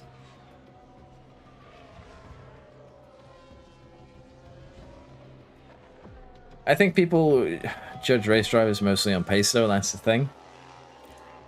I think a lot of people are judging race drivers on purely the fact that pace is going to be the key one for the #1 driver. And the main... Look at this, he's running standard and his degradation is lower. And for the second driver, stability is going to be the thing, which is kind of why Perez gets kind of doubly punished by that. But yeah, it could be me for both Perry and Rick. Honestly, I don't know how that's going to actually play out. It's going to be a bit of a weird one. We're going to go full attack here with Norris now and see if we can squeeze out a little bit of a victory. And then I'll come back to this discussion. For Piastri, it's going to be a rough here no matter what we do. So we're just going to gamble on the deploy here. See if we can get Stroll and then get Sainz. And for Norris here, we're going to do the same. Deploy on this straight now. See if we can fly up and catch them onto the next few corners. Piastri is fighting for his life.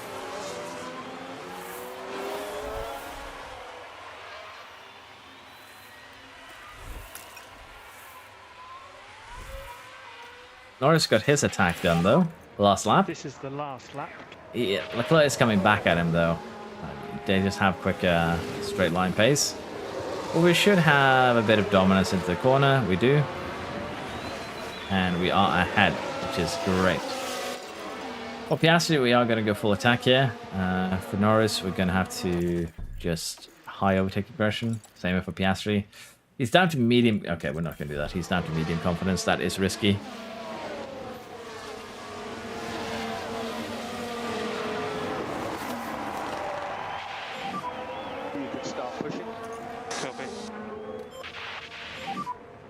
time to try and start overtaking cars in front. We have a luxury problem where both drivers are going to have a bit of a attack yet to happen. If we're going to overtake, it's going to have to be now, though, for Norris. Yeah, okay. And it's going to be the same now for Piastri, basically. Overtake. Copy. Norris does get Alonso here, but can he stay ahead now until the end of the race? That's going to be a big one. And I actually forgot to toggle on the battle assist, so we'll do that while we're at it. Piastri. Looks like he might get Stroll, but that should potentially be about it. That's still acceptable, though, as long as we beat both Astons. We'll take that. But Stroll is kind of coming back here. Good job. Norris has enough of a gap that he should be safe. Is low. Copy. And for Piastri, we're just going to send it now till the end.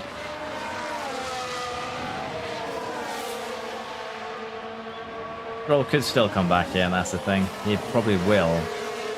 Final few corners, though. Should be safe. Hey! Okay, mate, absolutely fantastic job.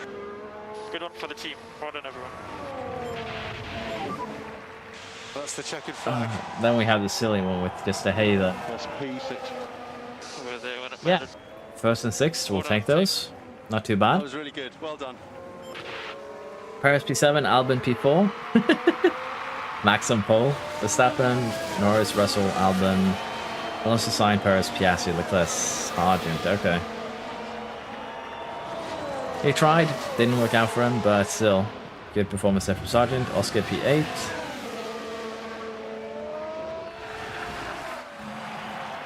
I'm wondering how, again, when we're talking about Paris, Albon getting fourth there over Paris is not a great look, is it? Piastri, though, eighth, basically best of the rest with the crashes. Not too great with Norris on second row, or first row there, so bit of an interesting one. I am stupid. You pulled a Leclerc, just a different type hippity. I think we swapped Norris and Shaw at the end of the season, because if I wait too long, he will lose his high dev rate. He will be a great second driver. You flying, Noah? Signs to save you from any move too. I'm not sure I follow Razak. But yeah, at least Norris winning the sprint here should be somewhat damage reduction, although we do start 19th now. Piastri starts third. And in terms of tyres here, that's going to be a bit of a funny one. Softs here are less than 10 laps in terms of the degradation rate before they become equal to mediums. And that's going to be even worse if we're pushing them. Now, medium to hard is just under 5/10. So again, it's just about 10 laps before they become, equal. So we want to try and stay away from the hards. We want to do probably medium, hard, medium, if we can. Or medium, hard, hard. And we'll see if we can make that work. Did I win the championship in the second season with two different teams? Not yet, but we're probably going to be able to win the second season here with McLaren. So it is well underway. Hello, Dark. How you doing? Sainz went inside, Piastri went outside, so Stroll couldn't do anything in the end. That was just unfortunate. Best team to start in F1 Manager career? That depends on what you're looking for. If you're looking for a chill save, a different, a little bit of a challenge, a big challenge, basically, again, kind of what you're looking for in the game itself. If you want to start as a top team but still have a bit of a challenge, you can do Mercedes. Once they get past, they're going to be a lot easier. But right now they have a goal to be second, which gives you a little bit of a challenge from that. If you want to, the probably most difficult challenge is going to be Alfa Romeo due to the board expectations. That's the word. It depends on what you are looking for, Matek, in your save. So if you tell me what you were looking for there, it should be safe. But any of the four top teams, well, the four top teams basically, are going to be a pretty chill save. Alpine is in a pretty good position to immediately start kind of challenging a little bit. So a lot of the team do have their, plus or negatives. But mainly, what team you pick should probably be down to what you're looking for in the game. Do I know FNAF? No. I have unfortunately never played it. There's a lot more moving parts though, Rick. Once you learn how to do things and maximize your development, of course you can. But it is more difficult than 22. But at the same time, it's more difficult, it's more complex, but you can still pull off a win in this season 2 because of well, mainly because of the way the AI developed their cars. The AI still develop in the same kind of stupid way they did in 22, where they don't really focus things properly. And as a result, if you have some tech changes that, say, vastly target one specific attribute like cornering, well, you will have a very easy time to kind of overtake the AI into Season 2. If you do not want to do that, if you want to limit yourself, only use 2 slots for research ever, and then you'll have a bit more challenge going forwards. And we might have a look at a bit more of a restrictive game going forwards, where you'll probably have to do 3-4 seasons maybe before we can start being considered a top team-ish. But yeah, it's not much different in terms of the you know, results you can get, but the way to get there is a bit more forks and turns in the road. That's the way I would describe it, Rick.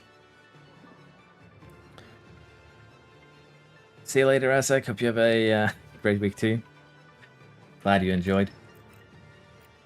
Okay, medium hard is actually the expected strategy here, and even if we run it like this, we're probably going to get in trouble. But we'll try it. The only other thing we could do is try 2 hards. I believe Norris has 2 hards, so we can do something interesting with him.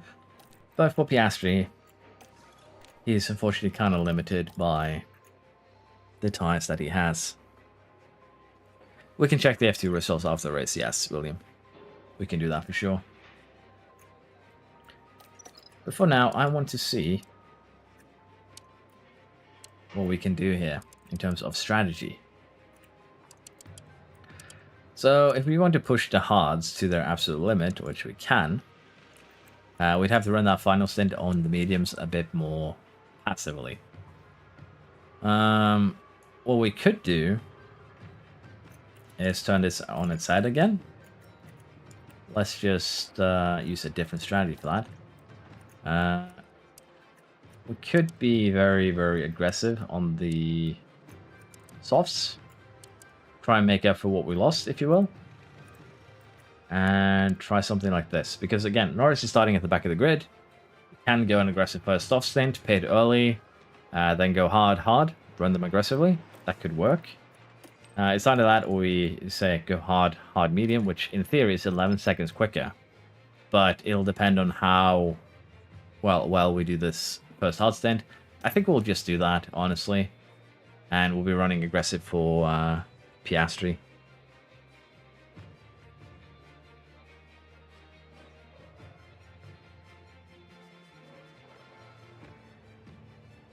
They can be fighting for points at the start. Alpine would be a good choice then. They'll generally be the team fighting for the last 2 points position, 9th and 10th. As you develop them, they'll be, of course, you'll be fighting more with Merc, then you'll be fighting with the other top 3 teams. If you wanted another team, Haas is a good choice, honestly. As their experiments with that, but they're also able to fight for points very early. So those are 2 good options for that. McLaren, Alfa Romeo, AlphaTauri are going to be much harder to do that with. So if you want the the weakest teams that can fight for points, you'd probably be looking at Alpine or probably, as I said, Haas, while learning the game. If you have a bit more knowledge of the game, it's not actually too difficult to score some points with, say, even Alfa Romeo during your first season. So yeah, Williams could also be a good choice, to be fair. Haas, Williams, or Alpine, all very capable of scoring points early on. So Essa does have some good points there. But with that said, let's get into the race itself. So we're going to put Norris on this, very aggressive 2 hards. And we'll have to see if we can actually keep this strategy for Piastri alive. That's going to be the big thing here. Or if the degradation is going to be too much for him. Because this is, as I said, one of the annoying tracks. Sit tight and get ready. It's the United States Grand Prix. Soft runner. See a lot of soft runners towards the back. None around Norris though, which is going to make life a little bit more difficult. Piastri immediately going on the offensive, which is what I like to see. Use overtake. Yeah. And honestly, if we can stay with Alonso, we'll be very, very happy. Hungary race was dry damp. Yeah, I would kind of expect that. Who's my favorite current F1 driver? Honestly, I'm rooting for Piastri right now, to be fair. But I've gone through this before. I flip-flop a lot, so tomorrow it might be someone else. But right now, Piastri is... I'm enjoying having an enjoyable time watching him. We've got a yellow flag here.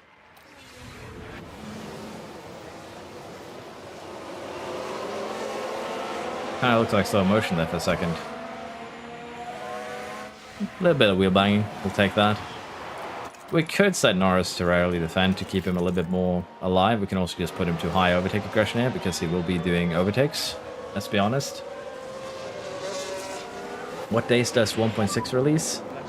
1.6 is going to be releasing sometime next week if they keep up with what they are planning. Was supposed to be a two-stop, pit on late as safety car. Verstappen did not. Hamilton Albon quickly dispersed signs, then Hamilton Verstappen struggling in all ties. Usually how it goes. Doing really well for his rookie season. Yeah. Then races restored. Well, Piastri's doing well for me right now, but this is the second season, so that might be something something to do with it. Right now, though, we do have Norris kind of stuck behind a couple of Hasses. Safety car deployed already. Okay. Oh, we've had a crash. That is the other... That's the other one. That's not Alonso. I was scared for a second that Piastri had taken out the competition. That was very close to Piastri getting taken out, though, to be fair. That would have been Piastri in a nutshell, though, if he got taken out there as a third participant in a crash. But that is 2 cars out. That makes our job a little bit easier. Because, well, we can just chill now behind the safety car. Lando's been a beast. Yeah, Lando has actually developed into probably a second best driver. Maybe third, if you take Leclerc. Verstappen and Leclerc are better right now. But Norris has basically become a monster with almost max control and smoothness. So, yeah. Looking good from that perspective. Went to Silverstone with your dad? Think Piastri get P4 once? Once he retires, I will end up supporting Piastri. Yeah, probably. I do have a save file too, or rather a let's play, if you will, I think, on Alfa Romeo, which is the hardest start. If you want some tips as you go, but it is probably the hardest start to do. It will take you a couple of upgrades really before you can swipe for points, unless incidents on the track give you a bit of an advantage. That too could be a good idea to wait until after the patch, because it'll make the Alfa Romeo start a bit easier. Because Alfa Romeo is probably the slowest car, but at the same time they expect 6th in the championship, and the board is very trigger happy with firing when you underperform, or if you go into death, so try and avoid going to death at all cost.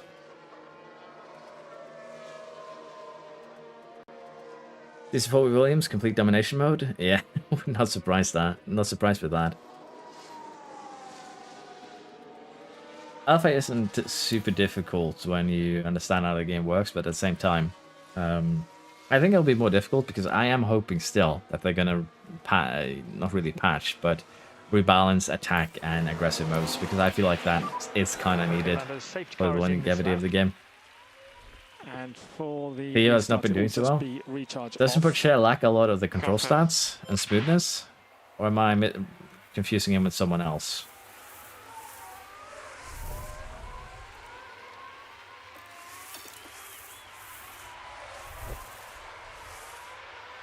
Okay, safety cars ended. We have Show running in third. Anyone expected this by Season 2?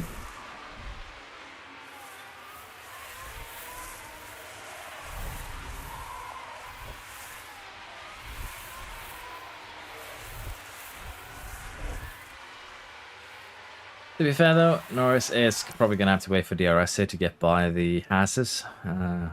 Again, we do suck very much at dirty air. Hopefully we can get that a little bit fixed towards next season. Make our life a little bit easier.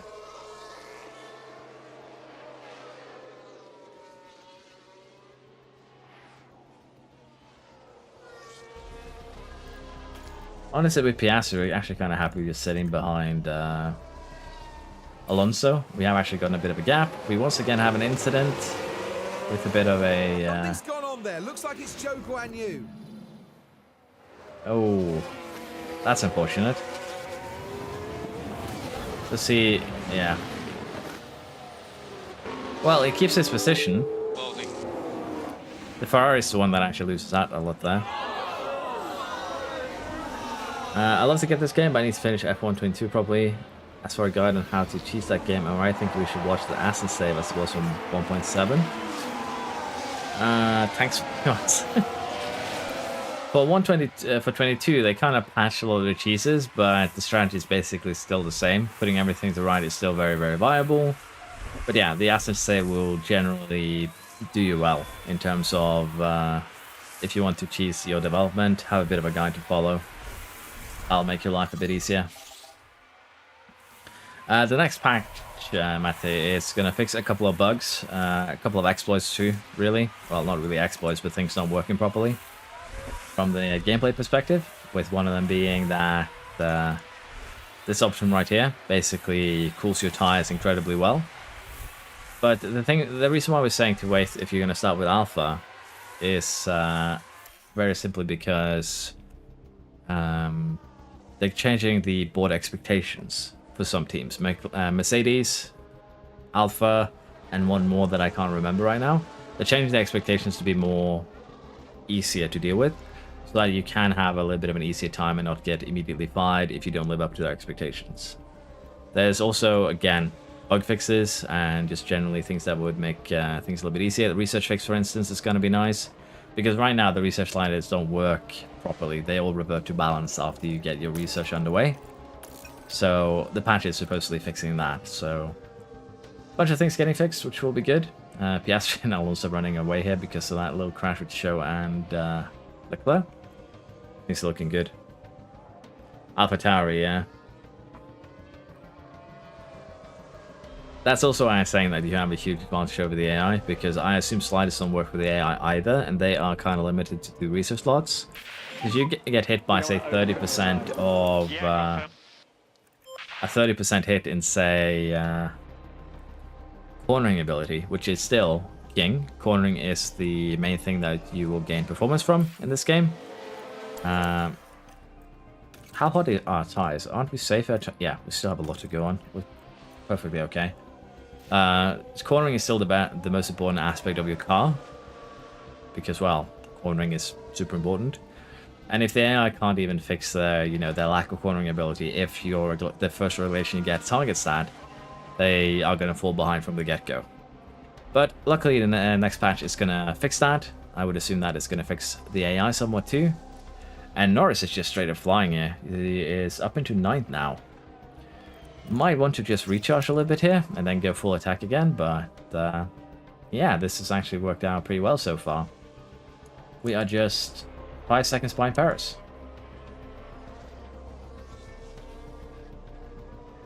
Got absolutely killed by new regs. They all want to put in moderate regs. Completely screwed.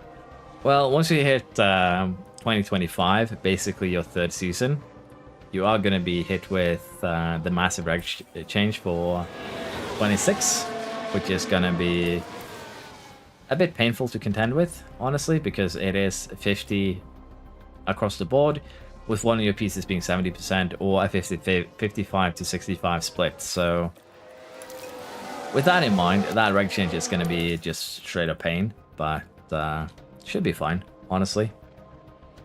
Now for Norris, what I'm thinking that we do here is we're going to change the strategy up a little bit, particularly here. His degradation isn't as bad as we expected, which means that we can do something a little bit more cheesy, like something like this. Extend the stint a bit. It's going to save us a bit of time as well. And generally, this should still be okay, because again, 30% is when we really start losing out. we're not hitting that. Even with Piastri, we could probably go full attack until the pit stop, but we'll stay aggressive for now just to be on the safe side. Norris, though, is kind of flying. Gets Show there. About to get Albon next.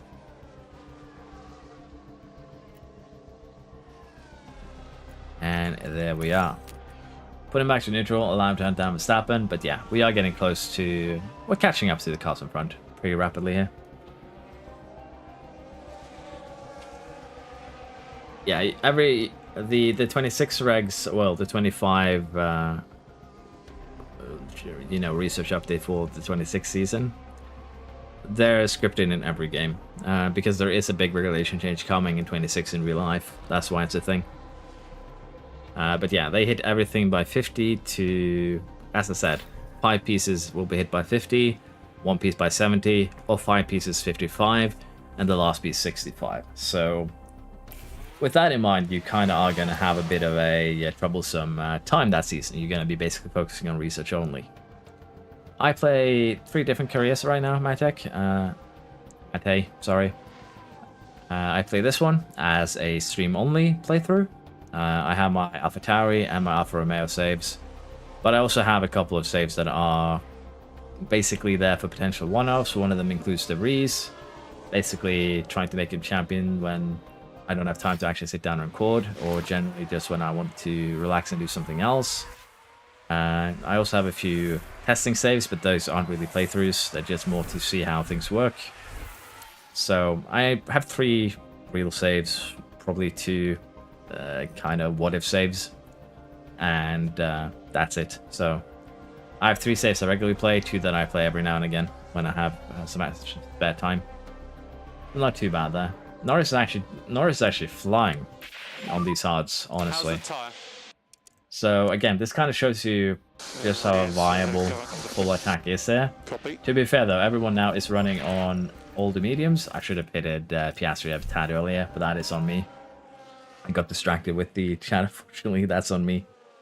But yeah, Norris has been flying on these hards. Russell is on the same tyre, Schumacher on the same tyre, so yeah, we've been making these hards work really, really well for us. Now, Piastri is going to come out potentially here ahead of Gasly, so that is actually pretty great for him. Means that we don't lose too much, just going to have Hamilton to overtake there, and that should make our life fairly easy. Now, we have done 20 laps here, so fuel will probably go down to about minus 0.7 kilograms. That should be a safe window for us. And as you can see, we have overtaken Perez. We are now ready to start hunting down Alonso. Now, I think we're going to be burning down these tires quite a bit further than this, honestly. Mainly just so that we can go aggressive on that final stint. But right now, we are running almost a second quicker than Alonso. So I'm not really concerned. Might need to give Piastri a little bit of a helping hand here, though, to get by Hamilton in a timely manner. Alonso actually decides to pit right now.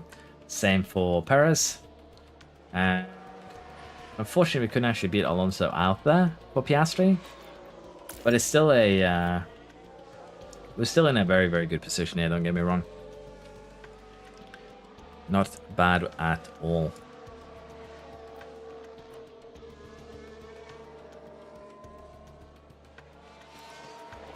Okay, I think we speed things up a little bit here. Again, we're in basically reached stable orbit, if you will, if I was playing Kerbal. But yeah, Alonso is going to be a lot quicker than Piastri. It's just how things are. Now, Norris here could potentially hold up Alonso a little bit. But we also need to consider Norris's race here. So what we are going to be doing now is actually pitting him. We have pushed these hards way longer than we needed to. And we're going to get him into the pit stop. And here we've got a yellow flag. And we have another incident. Here we are, we're looking at turn 11. The cars jostling for position. And the impact on the car... That I think is the lightest hit I've seen. But I am kind of impressed that the AI didn't actually run down the stopped car there like they usually do. That was a very, very light impact. Regularly watch your tips and how to do race management. Made it big impacts on your results. I'm glad you enjoy. Glad it helped. Norris now should actually be able to come out just about ahead of... Nah, just behind Verstappen.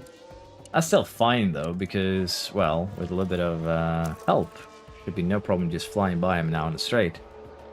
Which means that Norris now has a lot of free air. Makes his life very, very simple. The main thing is going to just getting away from Verstappen so we don't tow him along. We want to avoid that as much as possible, giving others basically free rides. We did give a bit of a free ride there, but pushing the energy that we have left, we should be able to avoid that for this next part. And there we are. So yeah, Norris 14 seconds behind Piastri, then we have to catch up to Alonso. But the fact that we are now running what is basically a net P3 after starting last is very, very good for us. And again, Stroll is out, Alonso is the only threat. So we'll deal with that. Is it just me, or do the Mercs get into a lot of incidents, even though my two teams safety always seems to crash? I think the Mercs just tend to... I don't know how to describe it. They end up very, very often squeezed between a couple of faster cars. In this case, we have Russell squeezed between Leclerc and Ocon. And he's on older hards, so... But they tend to do that a lot, I feel. And that is kind of what gets them into these incidents. We're actually going to overtaken it by Perez, who's on old mediums. Perez being aggressive, or did we have a bit of an incident? I don't think we had one, because we've been catching up to the cars in front. But yeah, the Mercs do seem to, you know, cause problems when they can. But that's just how things are sometimes. Again, we're just going to be pushing it a little bit for Norris, if we can get away from Perez. Again, don't really want to push him, well, pull him along in this manner. Now, in terms of Piastri in this pit window, we might just stretch these mediums a little bit more. It might not be the best idea I've ever had to stretch the tires, but it should be helpful. And for Norris here, he is actually catching the cars in front here pretty drastically. 3 seconds a lap quicker than Alonso. Still pretty, you know, quicker compared to the rest. So even on hards while running attack, we are catching. But both cars in front have older mediums, so that shouldn't actually come as too much of a surprise. But yeah, I think that a lot of what should be like light touches, like just wheel banging in this save,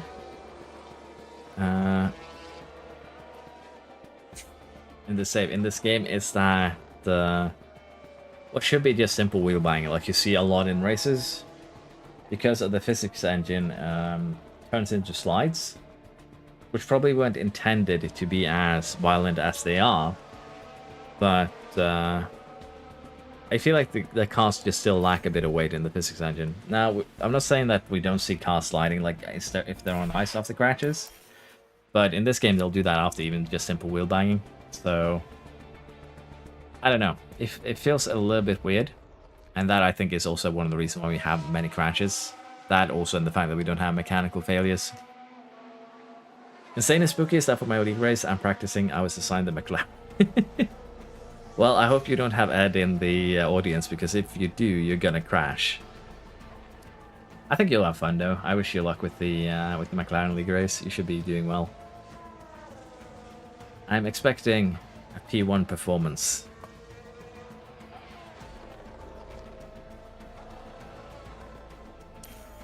I think we'd put it up to 8x here, because we are getting very close to... We're actually going to be pitting Piastri's final pit stop on this lap. Estimated to come out in 4th. We have gaps to work with here. This should be okay. And for Norris here, we'll probably actually catch Alonso before too long. Still running about a second quicker. 1.7 on that last one. So catching him isn't a pipe dream. Sure.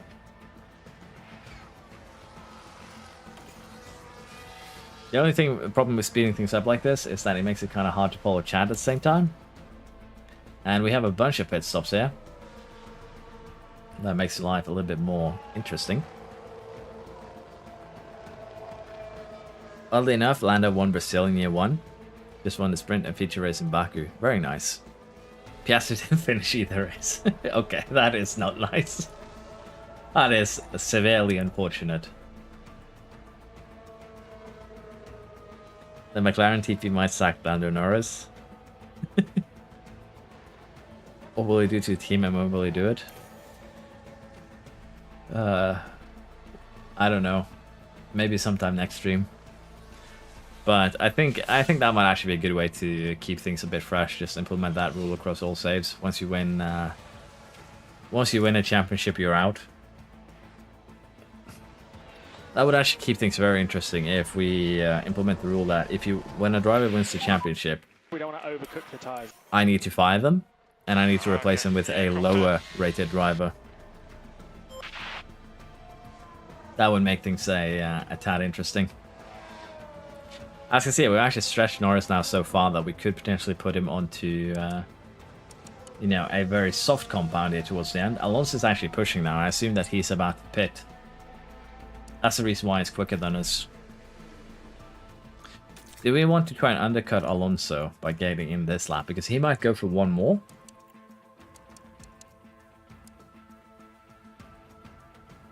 It is potentially viable to go full attack on the mediums here.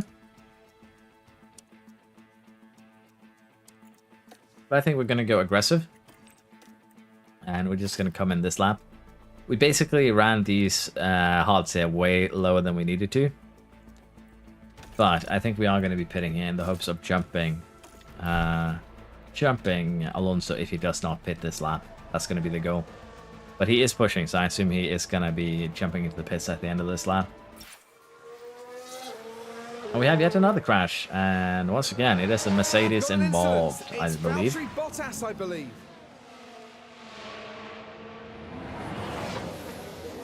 The return of the Bottas. Again, I believe that's just more of a supposedly wheel-buying crash, but Bottas versus Hamilton. Where have we seen this before? Surprised we haven't had a patch for this game yet. Still so many bugs. Well, there's a patch coming next week, so we'll have to see exactly how many bugs that one fixes. But hopefully we get most of them, you know, kind of sorted out. Okay, Alonso did actually stay out here, and now is running completely one tires. He is definitely going on to softs if he stays out one more lap. Let's see what it actually ends up doing. Paris too. Both of them are running basically, you know, shredded tires at this point. Slicks. Well, the slickest of slicks. Both of them do opt to pit now. And we do jump both of them on the way out there. I say that is pretty damn good. For Norris now, we're going to tune him down to aggressive just to be on the safe side. And what we can do, if we want to be really, really cheeky, is set Piastri to just always defend. But as expected, they did actually go onto the softs here.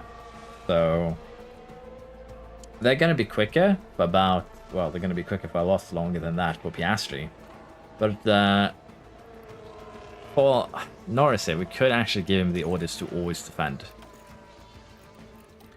And this could be very, very cheeky in terms of slowing Alonso down, wearing down his tires a bit, and we do have time to actually make this work. It's going to be a bit, as said, cheeky, but it could be funny. So we'll try it.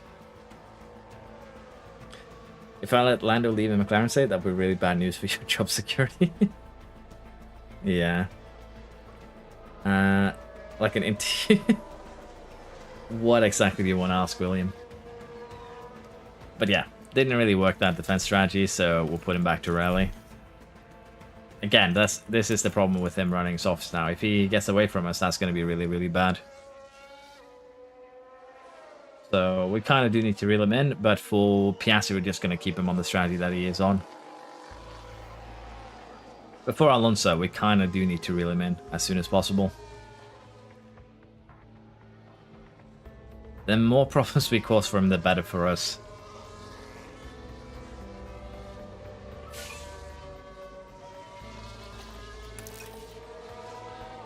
If we can stick with him for like 5 more laps, I think we'll start seeing, you know, some changes in the plane here.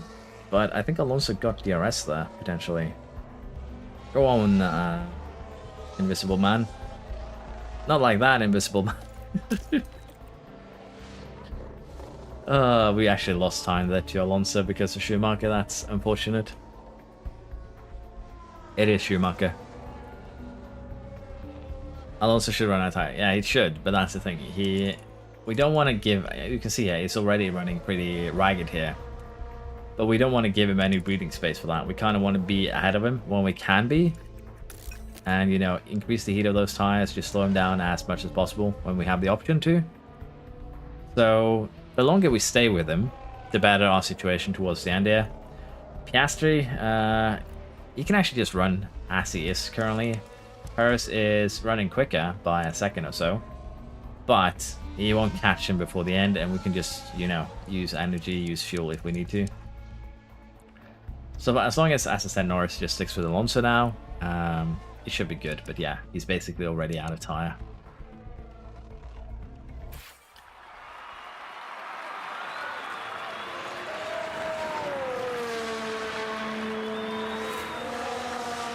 Who will replace Bashour as a reserve? I don't know yet. We might go for an F3 talent potentially. We'll see. But it's going to require a little bit of thinking.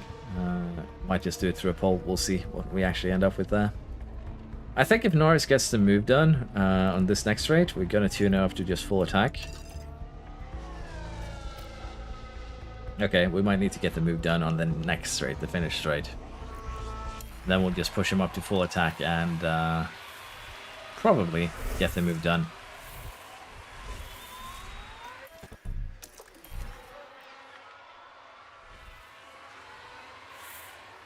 Could probably wait a little bit longer, to be fair, to make this move, but I think this is the correct time to make it. And if we really wanted to now, we could be extremely cheeky, go full attack here on Piastri, and have Norris slow down. But honestly, I think that is a risk that is a little bit too much for me. Wondering what I think is the meta driver development. Honestly, this year, the driver stats have been pretty well balanced. Braking is still king. Just barely. Smoothness is a very, very important stat because, again, you can see on Norris here, on his stints that are, you know, he's saving more tire than expected, meaning that he gets a lot of race pace from that. Braking and smoothness are really good. Getting control up is going to be important as well. Generally, development will be kind of balanced around those three. Braking, cornering, smoothness, control probably. So the meta would be whatever, again, your driver needs, because you're going to need a mix of every stat. And honestly, as I said, all of them are kind of important this year. But you do want to reduce the chance of making an error as much as possible. We will have a look at F2 and F3 after this race. Yes, we can do that. I think we've scouted both of those, so we should already have the data. Okay, looking good now. Norris is a good 5 seconds ahead of Alonso. We can just tune him down to be on the safe side. Piastri, we're just going to run aggressive just to be on the safe side there too. Honestly. And we could potentially have done a bit of a gamble there with Norris, turn him into always defend to try and catch, try and allow Piastri to catch Alonso. But honestly, I'd rather just secure a 1-3. We'll take that, and Norris somehow picking up fastest lap in the process. Okay, mate. Excellent job. Nice, good job. Lando Norris wins it. He's first over the line. It's all over. Norris picks up first place. Take that. Piastri should be getting third here, and he did. Okay, Oscar, that's a checkered flag. P3. We have the Red Bulls. Albon scores a good 6th place here for Williams. Thanks for Very unfortunate for show, but we actually have a AlphaTauri The in the McLaren points. driver put in a great performance today. Yeah. Albon has arrived. Well, Albon has too. Nice to see you, man. Okay, so Tsunoda got in the points. The Alpines finished off. But yeah, this is kind of a weird top 10, I dare say. Driver Championship then. Lando has that basically cinched at this point. 100 points ahead. Of course, if they clinch everything else this season and... well... Norris gets 0 points. They can still catch him theoretically. But that's going to, as I said, require them scoring every point that they can. 26 times 4, plus, you know, points in the sprint, while Norris scores nothing. So, very unlikely. Alonso has overtaken Verstappen, though, which is also a bit surprising. Stroll ahead of Perez, also had surprising. And in terms of constructors, then, Aston Martin Still can catch us, let's be honest, if we have a couple of bad weekends, but it's getting closer and closer to a certain victory for us. Rebel, though, getting beaten by Aston Martin is not something that I expected to see. And Williams now is actually on a charge to hunt down the Mercs. So, honestly, a very, very weird season to witness from my perspective. Red Bull is back, though, with the quickest pit stops. We are behind them. But again, we have a very good lead in the pit stop championship, so we should be getting that one no problem. Lando, though, doing a basically almost last to first. Very, very nice to see. So, we'll jump into here as promised for William. We'll have a look at the F2 and F3 championships. A couple of drivers there. Contract here is agreed. So, yep. Piastri is staying. But we do have some car damage, apparently. But before that, let's jump in and have a look at the other championships. So for F2 now, Behrman is leading. Pretty dominantly there, 50 points down to Maloney. And Vesti is fighting for second here, just a point between them. Doing fourth, Novalak fifth, then we have Hajar, Crawford, Martins.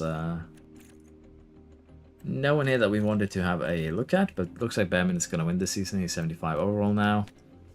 Both of the other drivers will have higher overalls, so interesting. Hajar is 77. I think Vasa has been promoted. Could also pick up Leclerc. That might be something to do with Ferrari, Leclerc and Leclerc. Let us have a look at the F3 championship so far. They still have a little bit of racing. Right here, Barnard is leading, Solov second, Colette third, then Saucy and Browning. Nothing too surprising here, Flursh in ninth. As I said, nothing too surprising here, honestly. And we want to have a look at, who was it?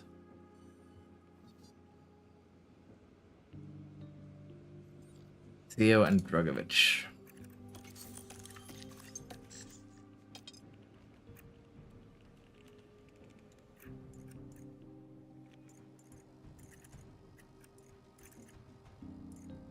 I want to see a little bit here on what we're doing, because Behrman is 75 as a 19-year-old. He's probably the highest rated in terms of age. Jar 77 as a 20-year-old. Maloney and Duan. We have Porsche here. Ferrari Reserve, 80 overall right now. Lacking a little bit of smoothness, lacking a little bit of overtaking, but otherwise pretty good. Decent, very good cornering. Not a bad choice at all. And for the final one,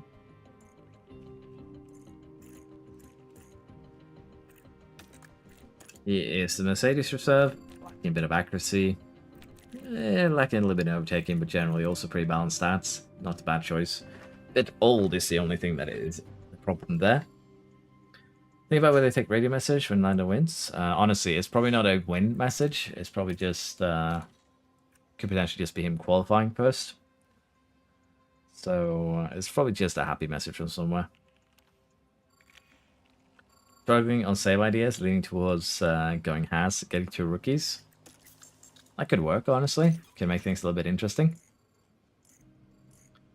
But yeah, I think one of the restrictions that I'm probably going to be using for future saves is 2 slots for design, 2 slots for research. To just keep things a little bit more interesting. Speaking about research, we have the underfloor research completed. We also have the inspection here, where we actually failed a bunch of parts. So we shall replace them, and because again, money is kind of a concern here, and we have basically almost cinched the championship, we are going to go ahead and not replace those. We're going to just go into older parts if we need to. In terms of save ideas,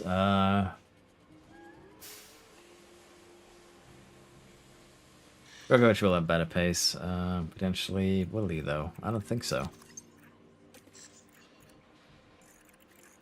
That's the thing. The accuracy is going to be a bit of a problem there. Because while accuracy isn't necessarily a big problem here for pace, it actually has a little bit to do with smoothness. as it seems to drive with low accuracy, have an even higher loss from smoothness because they tend to run off track. So it's going to have an indirect effect on its pace. But you aren't wrong. From pure pace stats point of view, Drogovic will be a tad quicker. Just about. Lacking a little bit of braking here. Good cornering though. So I'd say they're probably around equal, honestly. Not too far off from each other. Let's see why you can't build their own engine. Probably because they found it a bit hard to implement. Well, not hard to implement, really hard to balance probably. And it wouldn't really surprise me too much if it's planned to be, you know, one of the later additions, if you will, to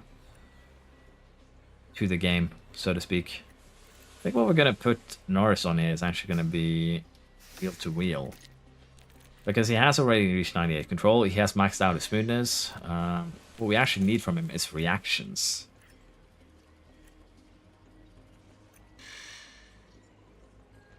We'll do driving standards. Gets a little bit of overtaking, defending, and reactions in there.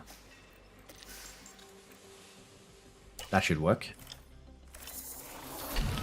What rating does Stanek have? We can have a quick look.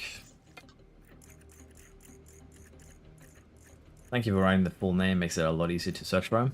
Ranked 72 overall right now.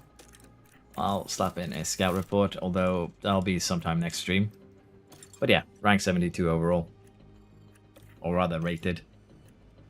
Did forget to start in the researchers though, so we will have a look at them. Get a new ATR period in 2 days.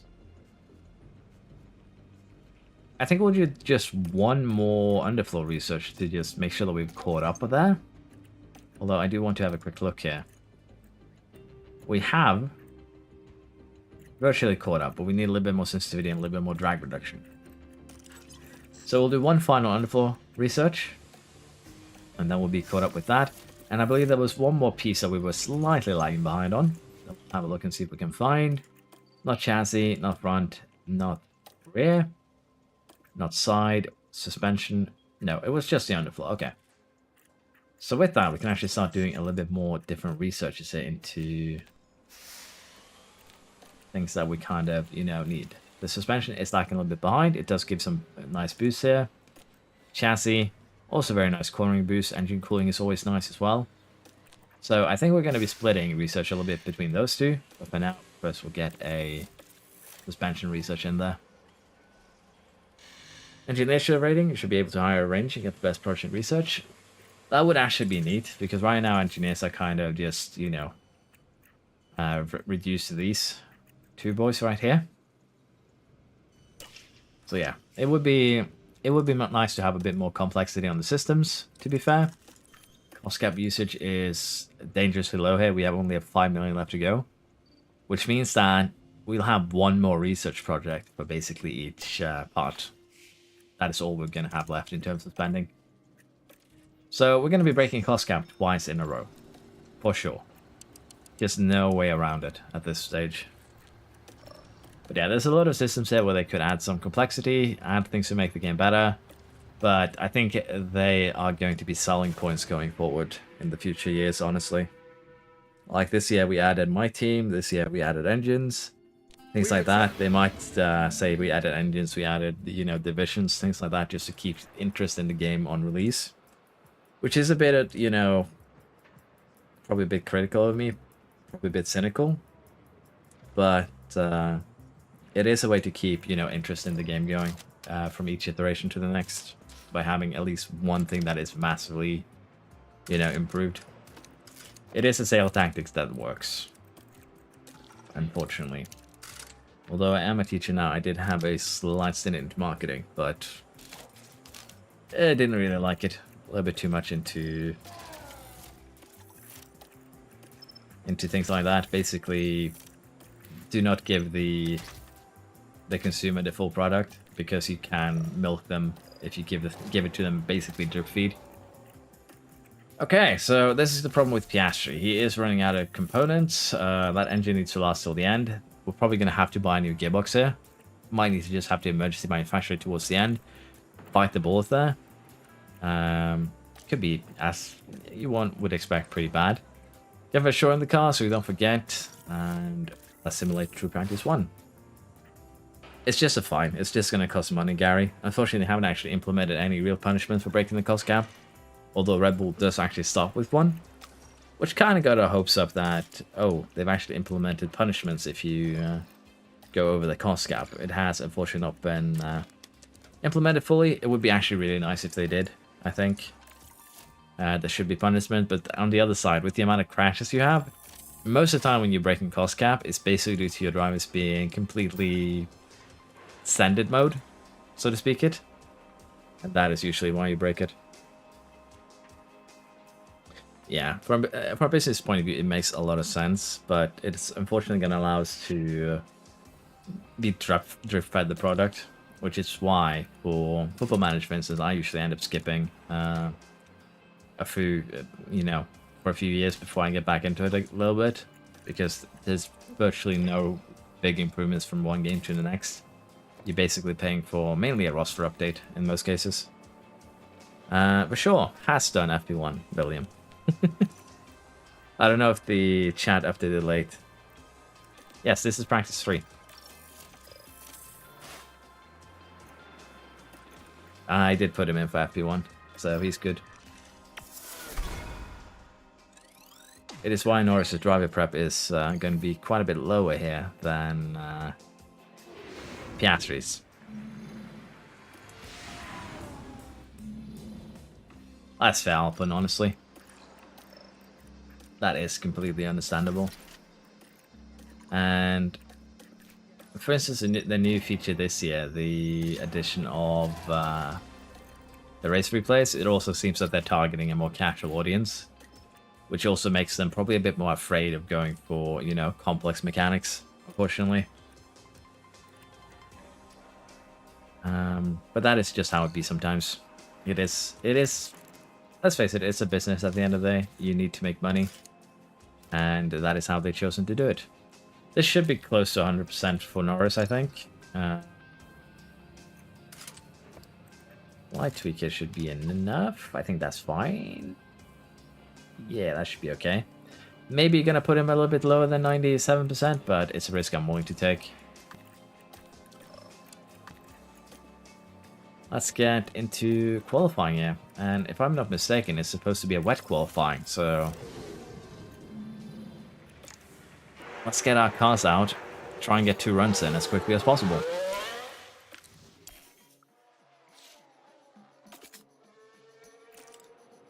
Okay, it's actually going to be...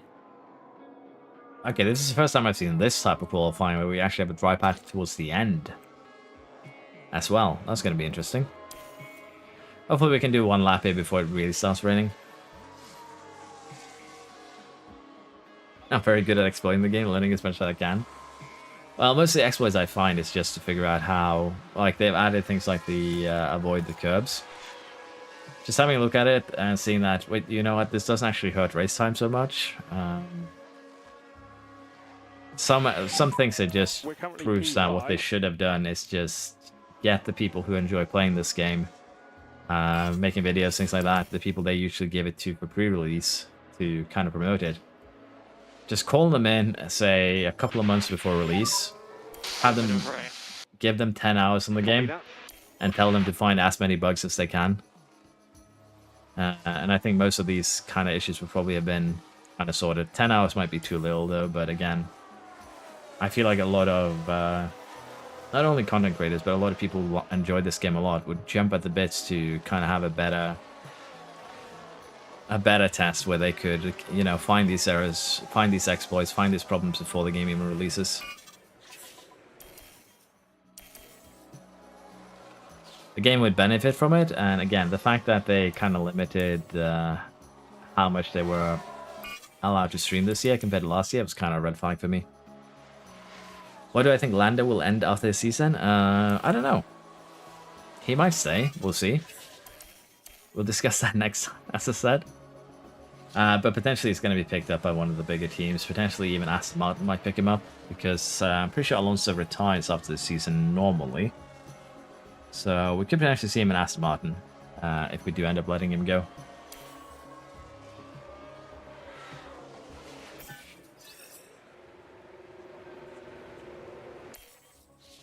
Yeah, that's the thing, Alpin. I do agree on that, which is the unfortunate part. Speaking about unfinished products, I'm looking forward to Starfield. That's coming out on, I think it's Friday, if you bought the expensive version. Might end up streaming that for a little bit if I get bored. But yeah, I am looking forward to Starfield this... Starfield in September, but that too, it can be a really buggy mess. It's Bethesda after all. I do enjoy their games, so we'll see how that actually plays out. Other games that I'm looking forward to is Payday 3. So I'm still going to be playing this, don't worry. You're still going to be aiming at getting a daily video out for F1 Manager, but you might be seeing a little bit of Starfield and a little bit of Payday on my channel as we go. That was the idea originally with this, where I just upload the games that I enjoy playing. If you go really far back, like at 10 years, you'll find Europa Universalis 3 content, some Payday 2 content, some different stuff. Okay, we should have it right towards the end. Might be enough for 2 laps. Oscar, so you're P14. If you could keep your pace up on the in lap. Copy. What other games do I play? I played a bunch of... Lately it has just mainly been F1 Manager. But in the past I've enjoyed Counter-Strike. Did go semi-pro for a while. Become old, aim kind of bad. Played a bit of Warframe. The thing is, I enjoy a multitude of games. Like, I played Victoria 3. I played Warframe. Hard-Space Shipbreaker. There's a multitude of games I enjoy. There's no real genre of games that I hate, so to speak. I played Ark when it came out. I tried Diablo a little bit, so I play a bunch of stuff.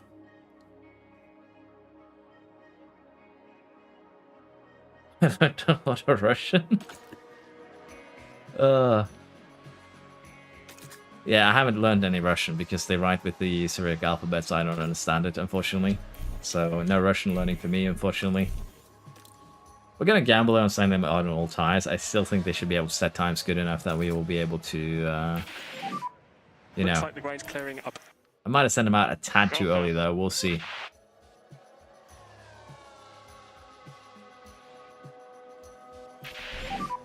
How's the track? They removed Frost Prime. This is almost a dry line. The way that they didn't actually remove Frost Prime, they vaulted him, and basically the vaulted frames and things are back every now and again. So you can still obtain it if you were to come back to it. I don't know who the third driver for Red Bull is, but we can check that. Norris Tire. I didn't actually... Okay, that is bad. Thank you. That is actually horrible. Thank you. I actually sent him out on Inters. Thank you, Alex. Thank you so much. That could have been a horrible tragedy.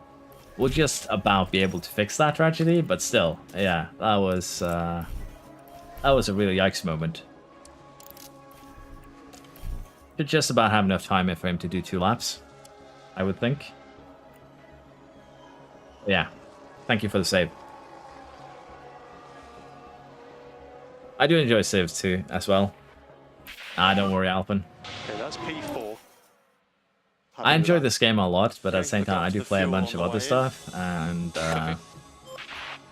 I was planning on playing some Victoria at one point, but then I got sick, and that kind of put my channel on the back burner for a few months as a result.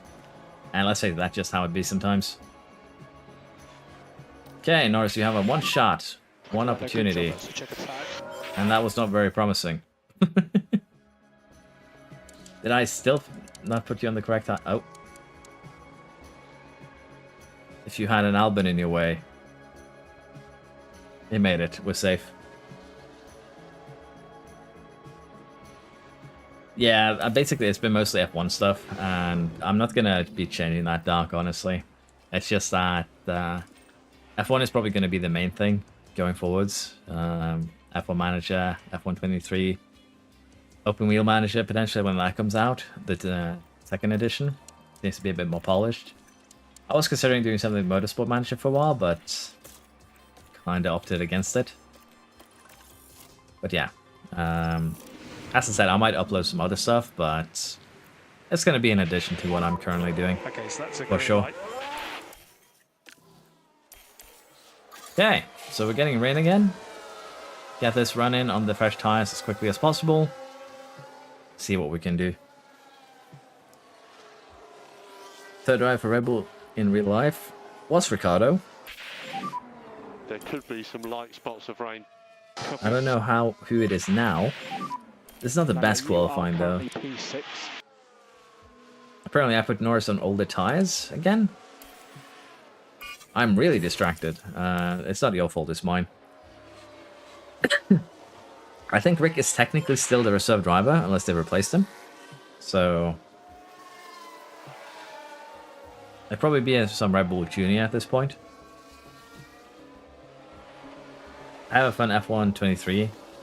Drive a career save? Yeah. I was planning on actually making something like that for the channel as well, but it would require a lot of upload. It could be a Vasa really. I honestly don't know. I haven't checked it. Rick broke a bone in his hand when he avoided the T-boning. I think it was Piastri. He broke like one of the bones that goes from your fingers into your wrist. So that is pretty bad. Lawson, Hauge, and Maloney. Yeah. Maybe that's what... that's the alternate timeline that we're in. Where we're going to get Lawson in Paris seat. Yeah. They're called metacarpals, I think they're called. But yeah, it's basically the bone that connects your finger to your wrist. Well, right above your wrist. And it does not sound like a fun thing to break, let's put it like that. I have luckily never broken a bone, and will hopefully be able to retain that way, although I so many scars that I kind of look like a picture book.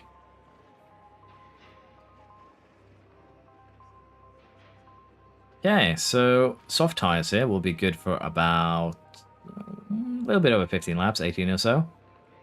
The medium tire versus the hard tire is a whole different scenario, 25 laps.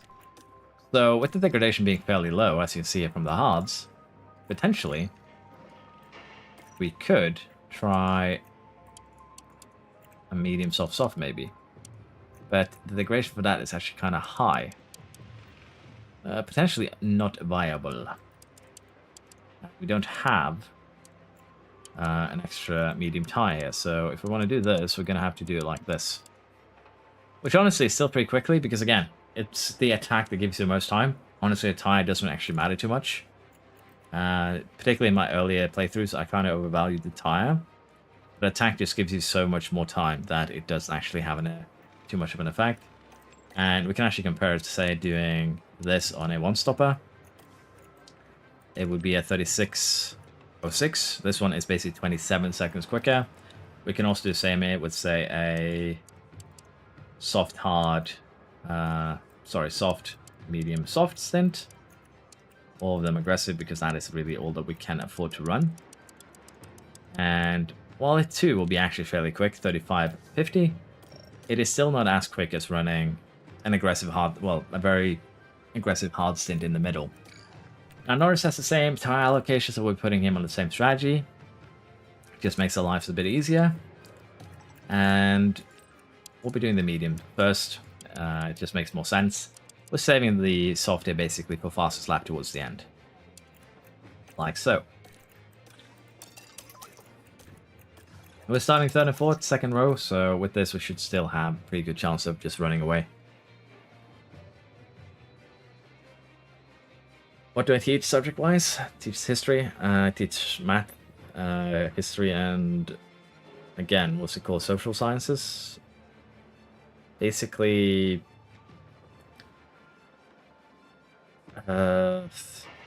it's called something weird in Norwegian that doesn't directly translate, which always catches me off guard when I get this question.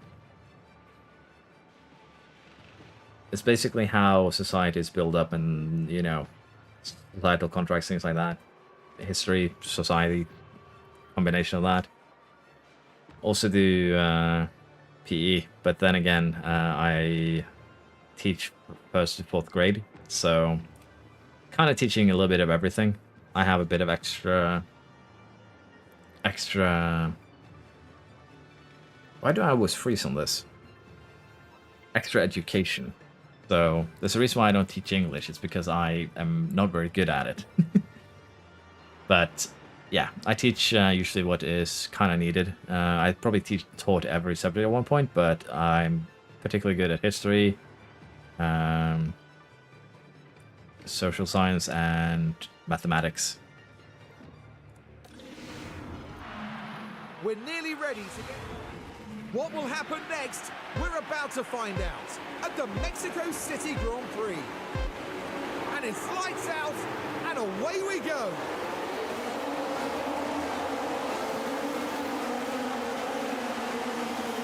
Okay, decent start here. Both drivers getting away nicely, which we'd like to see. You see that Verstappen is on Perez is on soft tires. I'm so used to Verstappen running down front that it's just a force of habit at this point. Albon has already had a bit of an incident again. Now it looks to be Lewis Hamilton involved in that.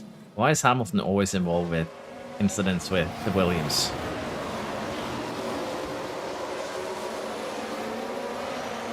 That straight up looked like someone just gave him the shoulder as a kind of a football tackle. That's the feeling I got there.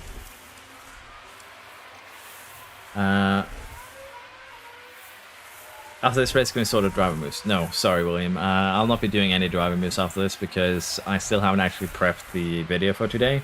It's uploaded, but I need to actually make it public myself. So I'll be doing that after the stream. And I'll be ending it after this race because I have somewhere I need to be in about an hour. So unfortunately, we'll not be doing driver moves because that will take a little bit of time. So we'll be just taking that next time, unfortunately. Hope you enjoy your paint run, William. Thank you, John. I appreciate that. Yeah, I played English. I played with a lot of English friends, so that's also why sometimes my accent will just randomly turn into something else, which is kind of funny at times, but also a bit annoying because I don't realize it. So suddenly I'll turn completely British, I'll turn Irish, Scottish even, and sometimes back to potato Norwegian, which is basically the best way to describe a Norwegian that isn't completely fluent in English and their dialect. It is the most apt description. Potato English. Okay, so we have a good start here. Piastri is up into third. Well, we're basically where we started, but we have left Show behind again. Show has an uncanny ability to be right behind our drivers. It's actually kind of scary. But yeah, we'll see if we can actually keep up with Perez and Alonso. Perez is kind of pulling Alonso along here with the soft tires. And what I think we're going to do is we're going to put both boys here to rally defend. And once again, we're going to go low on the overtake aggression. We'll have to just remember to tune that up later. But right now, we're kind of happy with where we are running. It's not actually an issue running behind Alonso here, Perez. If we can, we would, of course, love to get an attack made. But for now, we're just going to harvest for a little bit. After second driver, Mate, is Schumacher. For some reason, his name card doesn't show up in game. It's just a bit of a silly little bug.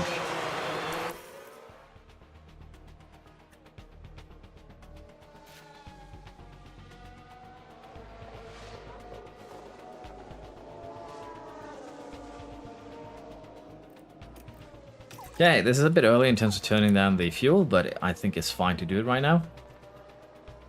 In terms of Piastri and Norris, we might want to try and consider getting some moves made. Albon, because of his damage to his tires, have been forced to pit early, which isn't that surprising. We're going to give Piastri here a little bit of a chance to attack, put him on high aggression, and see if we can get him a little bit further off the grid here, past Alonso. Because again, Alonso is actually the biggest threat that we have to face. Stroll is down in 8th, so we're kind of safe on that regard. But yeah, we'll see if we can get a move done here. Piastri gets 1. Can he get number 2 here as well? Potentially. There we are. Piastri will now be pulling this train along, which isn't, again, it's not a good thing that we're pulling a train along with other teams' cars in the train. But in this case, it's not too bad. We are going to be pitting fairly soon, and as you can see, Paris is actually coming back at us immediately. We just want to place ourselves a little bit further ahead, like so. Paris actually pulled away from Piastri now. It would be interesting if he's actually going aggressive now to actually pit. That would be a tad surprising.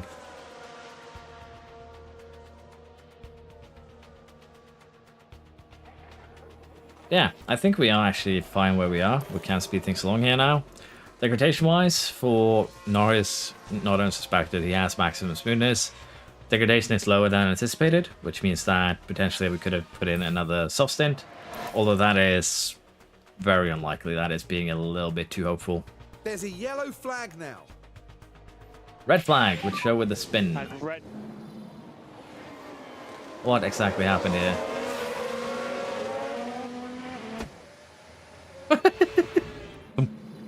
I want to know what caused the red flag, not the thump in the back there. I'll fail my first season, better in the long run if I balance all my project in the first season. If you mean in terms of making the game more challenging, balancing a project with 2 designs and 2 researches will basically put you with doing the same as the AI does. So it'll make the game more challenging. In terms of making your designs, design projects give equal distribution of expertise no matter what you do with the sliders. So it's perfectly fine to make specialized parts. It's not actually a problem. Now, we don't actually have another set of mediums here, which puts us in a bit of a potentially bad situation. I think we're going to gamble on the hards here and potentially do 2 soft stints. We'll have to see. We are going to have to put on fresh tires. It's just how things be here. So this red flag is not necessarily a good thing for us. But yeah, I don't know exactly what caused this because no car is actually out. So, a bit unfortunate. Race here resumes as we get back underway. Seems like we are among the only ones who's chosen to go for the hard. And it's lights out, and away we go. Yeah, we're the only teams that have gone for the hards. The others have gone for mediums or softs. Not that surprising, all taken into consideration. But let's be honest here. Looks like we are still good. We'll have trouble keeping up with Paris, of course, because he's on soft tires. But with a 2-man DRS train, we'll make it difficult for anyone behind us to overtake us. So that is good. That should work out just fine for our intents and purposes.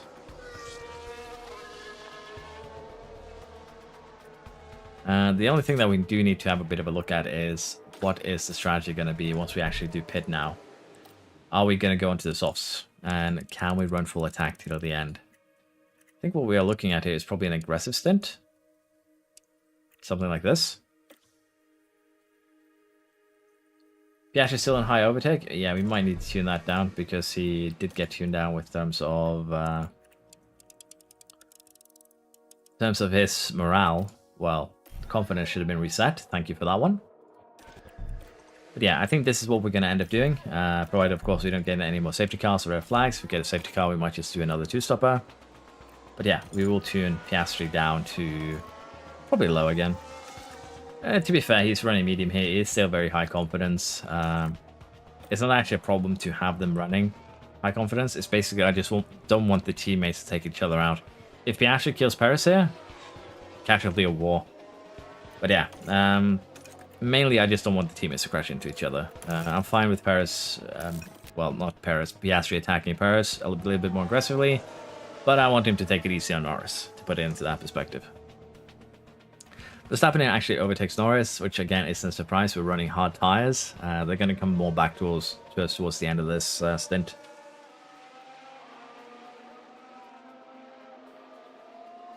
My goal for each series I'm doing? The goal for the AlphaTauri series is actually pretty simple. It's basically a figure out how the game works and break it as badly as possible series. Basically a speed run to some degree. Goals kind of change with these series, but that was the intent starting out.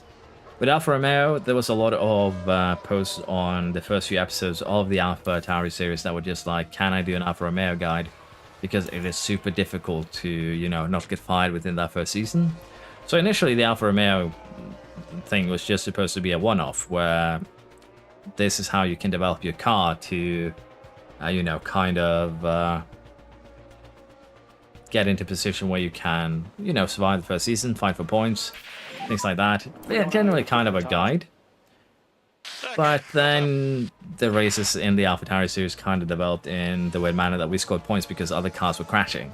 So it ended up being a little bit more of a series, so you can actually see how, you know, develop your car over the course of a season.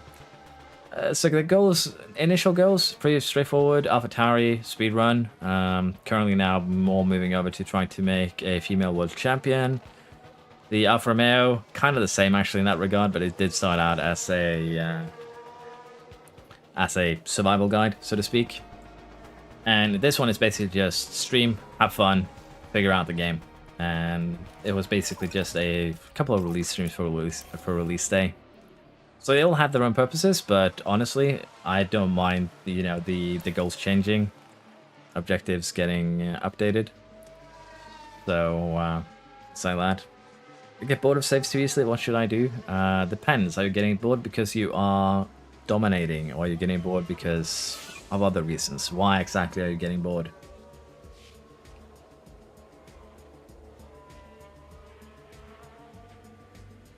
Hey, we are falling a little bit backwards here, but again, that's to be expected with the hard versus soft here. There's a huge difference between the tires. In this case, they basically have almost a second, 8/10 on us from the get-go, but as, of course, those tires become older, we're going to get that advantage back, so we're falling a little bit backwards here, but that's fine. And because we're kind of in a stable position here, we're just going to speed things up a little bit. Now, we're actually falling backwards a little bit harder than I'm comfortable with Piastri and Norris now being overtaken again. So, we're still not far behind the front, don't get me wrong, so it's actually not a bad thing. If we can hold on to Alonso, that would be great, but it looks like it's going to be a tad difficult. Before season first half, could it be that you just don't enjoy the game, Jim? Because that's okay too.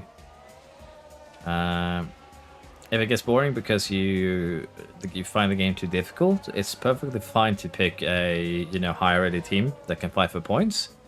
If you want more difficulty, feel free to pick a low rated team. But yeah, if you get bored, it might just, the game might not just be for you, and that is okay too. Not everyone can like everything. That's just how life be. Could also just be that you need a break, maybe play something else for a while, come back to the game. We have plenty of reasons why you feel bored very easily, quickly into the season.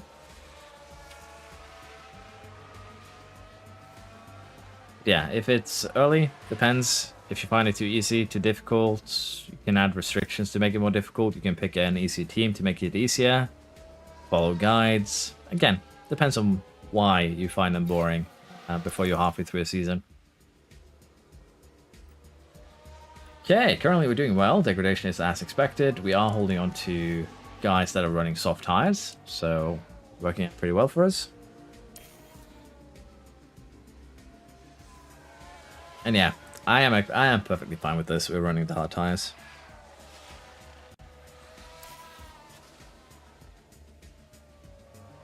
Just I develop quick, and I have nothing to fight for after a bit. You could follow the development the way that the AI develops, which is that they use 2 designs for, well, 2 slots for design, 2 slots for research, basically for the entire season.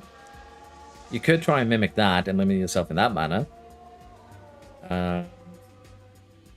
Other than that, it's basically, you know, a bit difficult, because once you actually figure out development here, it's not too bad. But I think that the durability slider might need a little bit of a tweak, because right now going minimum durability is just a no-brainer because the amount of performance you get is massive. So you could try and keep the, if you want to really kind of limit yourself, develop like the AI does, just 2 slots, keep the durability slider in the middle, or to make it even more difficult for yourself, put it all the way to the right. To kind of challenge yourself a little bit, that could be something to do. But again, it's kind of difficult to sometimes get a challenge out of this game at times, and I understand that.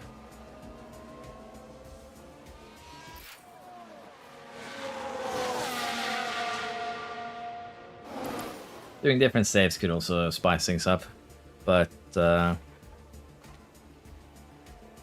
honestly, I just get confused every time I load up a different save. I get confused for a good minute or so, and then we're back to business. Okay, so Paris is pitting now. We're still looking good. We're still running with these guys, but at this point we should actually have been starting to pull away. So I think for Norris, we're actually going to go a little bit more aggressive on the everything here. Still going to stick with rally defend. Same here for Piastri. We are actually set up like that. And we're going to try and get by the soft runners. Try and pull a little bit away now.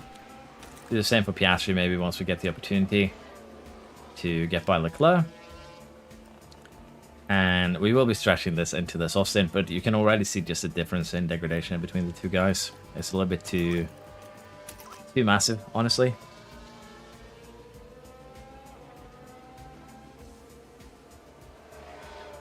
Give an example, today I started an Alpine, got the best start immediately, made car fastest high speed, and overall the fourth fastest by Australia, and then I was bored.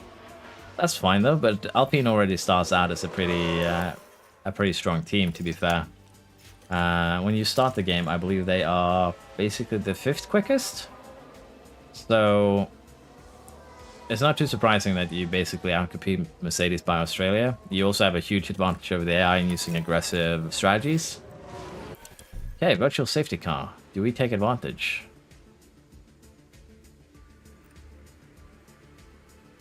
This would be a perfect opportunity if we had a set of mediums. Yeah. If that's the case, Jim, if you really want to continue playing and have fun, you're going to have to put some limitations on yourself that slow you down. I did do one for 22 that had a bunch of limitations, but even that didn't actually slow me down as much as I wanted. So, yeah, it's basically going to be a bit of experimenting there and finding, you know, something that works for you in terms of slowing you down. Okay, so what I can expect now is Stroll, Alonso, Verstappen to pit, basically. And the soft tires here, keeping them alive is going to be a bit of a pain. Norris can do it easily. Piastri's going to have a bit of a harder time. But with that said, we kind of are going to have to take advantage of this VSC. It's just a no-brainer. Save about almost 10 seconds. So we are going to be pitting both cars here. We're going to be putting them on softs, and we're just going to have to run them probably standard for 5, maybe 8 laps even, and take it from there. And there's been quite a crash. Let's see what actually happened here. It's actually been a while since I've seen Ocon crashing in any of my saves now I think about it. Yeah, that's it, guys. I got hit. Why was I half expecting, I think Ericsson hit us though. But yeah, Ocon rarely gets into trouble, by the way, if people have problems with drivers crashing. I can genuinely say that I very, very rarely see Ocon in any sort of trouble. Alonso actually stays out here. That's going to be painful for him. Verstappen has done the same thing we did, which is pitting. And we are going to, as I said, run these tires on standard for a while. Just going to have to. I would assume Alonso's going to go in and pit now. If not, he's going to really, really suffer.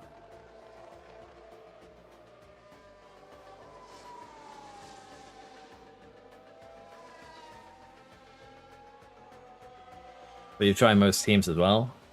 There isn't really much you can do then. It's probably, as you said, develop talent. Basically, again, add restrictions that every year your drivers need to be lower rated than the ones that you currently have. Things like that. But with team switching coming sometime next week, you could potentially also make it a little bit more challenging for yourself while switching teams every year. And see if you can win with every team within a season. Alonso's on a crazy Ferrari strategy. I think you are correct on that, because this is actually a pretty much insanity at this point. Mine's running 26% worn softs, and he's getting caught pretty quickly, although our tires are cold. So, are we going to gamble in on aggressive strategy? I think we are. It's just going to barely work, but it's going to be worth it. But yeah, 23-2 on that last lap. Let's see what this one has to offer us. Although no, it doesn't really have energy left because we used it all. 21-5 versus 18-8, 17-4 for Piastri. Yeah, I think we... I think Alonso is not going to have a good time here because, as you said, he's still going to need to pit. Play Football Manager takes a very long time to get to the top depending on level you play. Yeah. To be fair though, Alonso is losing more than that if we have a look at the last lap timing, so... I think that the AI just gets kind of... I kind of want to say shell-shocked, but basically they don't act if they get kind of blocked during virtual safety car. Because again, we're running 118s now. He's still running 123, 121, 122s. So we're gaining about 4 seconds each lap here. 20 or so laps to go, so let's face it, staying out on these softs probably will not be super viable to the end. Should be okay. But at the same time, staying out like he is not going to help him at all. It's just going to kind of nerf him. And nothing you can really do about that. I do think that we're going to have to run Piastri on standard till the end. It's not going to give us the good results that we're hoping for. But degradation-wise, it's probably what we're going to have to do. And even then, as you see, it's not supposed to live. If we run him standard, he will just barely live. Norris does have the smoothness working for him. That's why we can kind of run him aggressive. So, might tee him down to standard. If he keeps up with Verstappen, that's fine. Let him just slow cook for a few laps. Stepdown loves F1 Manager, but I'm not a fan of football at all. That's fair. That's not how Ferrari thinks. It's beyond understanding for most humans. Yes, Ferrari's strategy is a mysterium to all who's alive, but Alonso has pitted. He's just going to fly off the field right now and then eat us. Honestly, we're in an interesting position because we're ahead of Verstappen. But we're running with Verstappen, but our degradation is lower, so we'll have better tires come the end of this race. Unfortunately, I need to make a statement that due to the stream, today's video is going to be probably delayed until the end of the stream. Because I was lazy earlier today.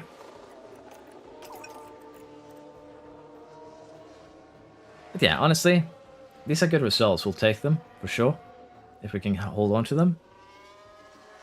Honestly impressive that Aston Martin mimics Ferraris. The copycats.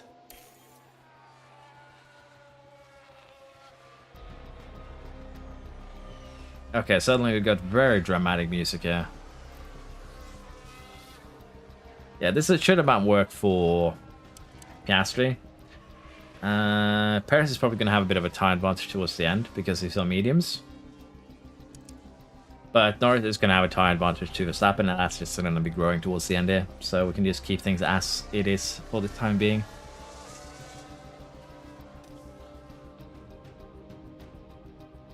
The British Ferrari.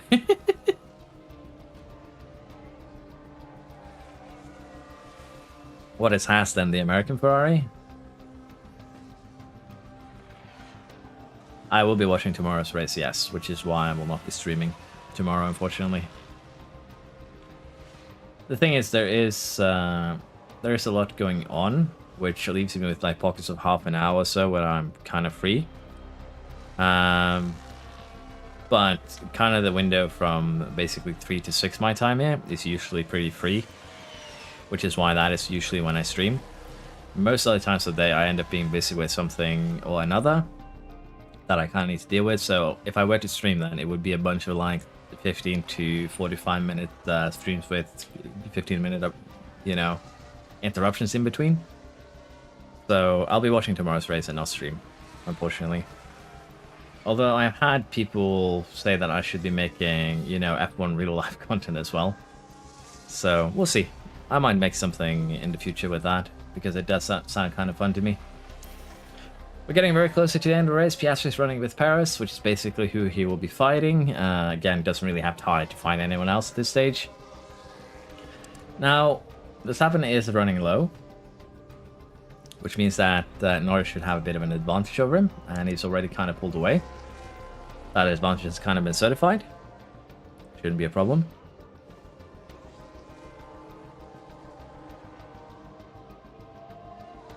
Where am I from? I'm from Norway. Which team would I suggest where I can replace drivers immediately and make changes in general? I don't remember on top of the head the teams with short contract drivers who have actually money to immediately make changes. I know Show is pretty cheap, Bottas is fairly expensive in Alpha. Haas is potentially a choice here, as Alex says. But it's kind of a hard question.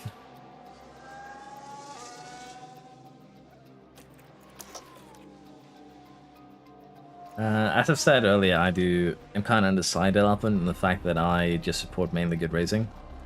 I enjoyed Vettel when he was driving.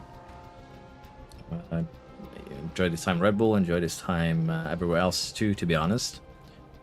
For now, it's basically, I've been looking at Aston Martin with just how they researched. Again, kind of a fanboy in that regard. But as I said, I kind of enjoy a little bit of everything. I switch around a lot. Currently it's Piastri mostly. Just seeing if he can develop, give a bit of a fight to Norris. Okay, Norris is about to start final lap. Priority now is going to be to try and get Piastri ahead of the Red Bull. Going to be a bit challenging. Hopefully we get DRS on this track. This one, we did. That should make it somewhat viable. Still not going to be super great here, but I think Piastri can potentially clinch fourth, which would be very, very nice. Bit of a shame for Alonso that he got bit by the Ferrari strategy, because Aston did have a real chance to fight the Red Bulls, but I think they'll still be fairly close here if we manage to hold on to fourth. Great job, mate. Proud of you all. There we go.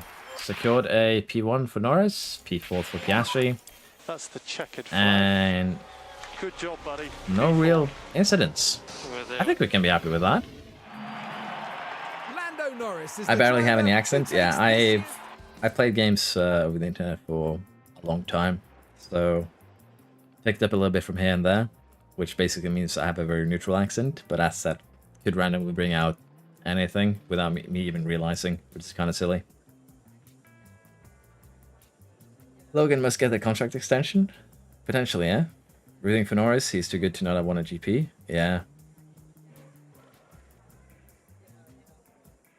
It's crazy to me that Rico is nearly as fast as Gasly over a lap when he's on 74 starting, but crashes more than Sargent. That could actually be a very interesting challenge. Take the most error-prone drivers, put them in a team, and see if you survive. Or if you get 5 for breaking the cost cap.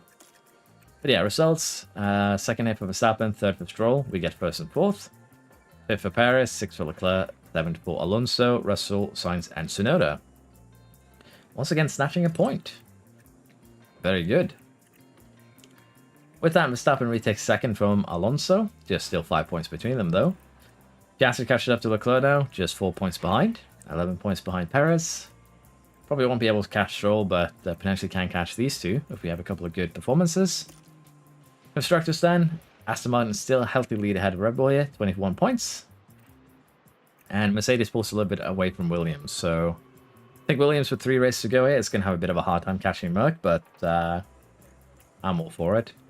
AlphaTauri scoring a point there, putting him a little bit further ahead of Alfa Romeo, but again, nothing too major. There's a pit stops here. Top 10 are all sub 2, so probably needs a little bit of, again, balance changes to the pit stops, so they don't all have sub 2 pit stops regularly. But, yeah. Probably not the top of the importance list, if you so to speak. But yeah, with this, we should have secured the fast pit stop, which is very much acceptable. I still didn't actually see what caused our red flag, which is a bit unfortunate, but we can deal with that. I'm about to head out to us, to be fair. I'm glad you've enjoyed, Gervin. I'm glad you enjoyed the videos and that they've helped you. Very happy to hear that. Yeah, we're going to end it here. We're going to fix up the car next time. We also apparently has a urgent message, but again, we'll leave that for next time. We'll deal with it then. We have 3 races to go. And we'll see what we do in terms of Norris here. We might just try and let him go. He has a year left on his contract after this season. So the cost of breakage shouldn't be too bad if we do, as I said, next season break. But we shall see. The problem here with Vershaw is that he has already accepted a new contract. So promotion for him is going to be a little bit difficult, as one might understand. So we'll have to see. We might... how we're going to deal with this. We might just let Norris go a little bit later, or, you know, put someone else in the seat for a couple of races before we promote Vershaw. Kind of like we might have to do with some of the other saves, but we'll see. But yeah, thank you for watching. Hope you've enjoyed the stream. Hope to see you all next time. Hope you've had fun. And yes, thank you all very much. Bye-bye.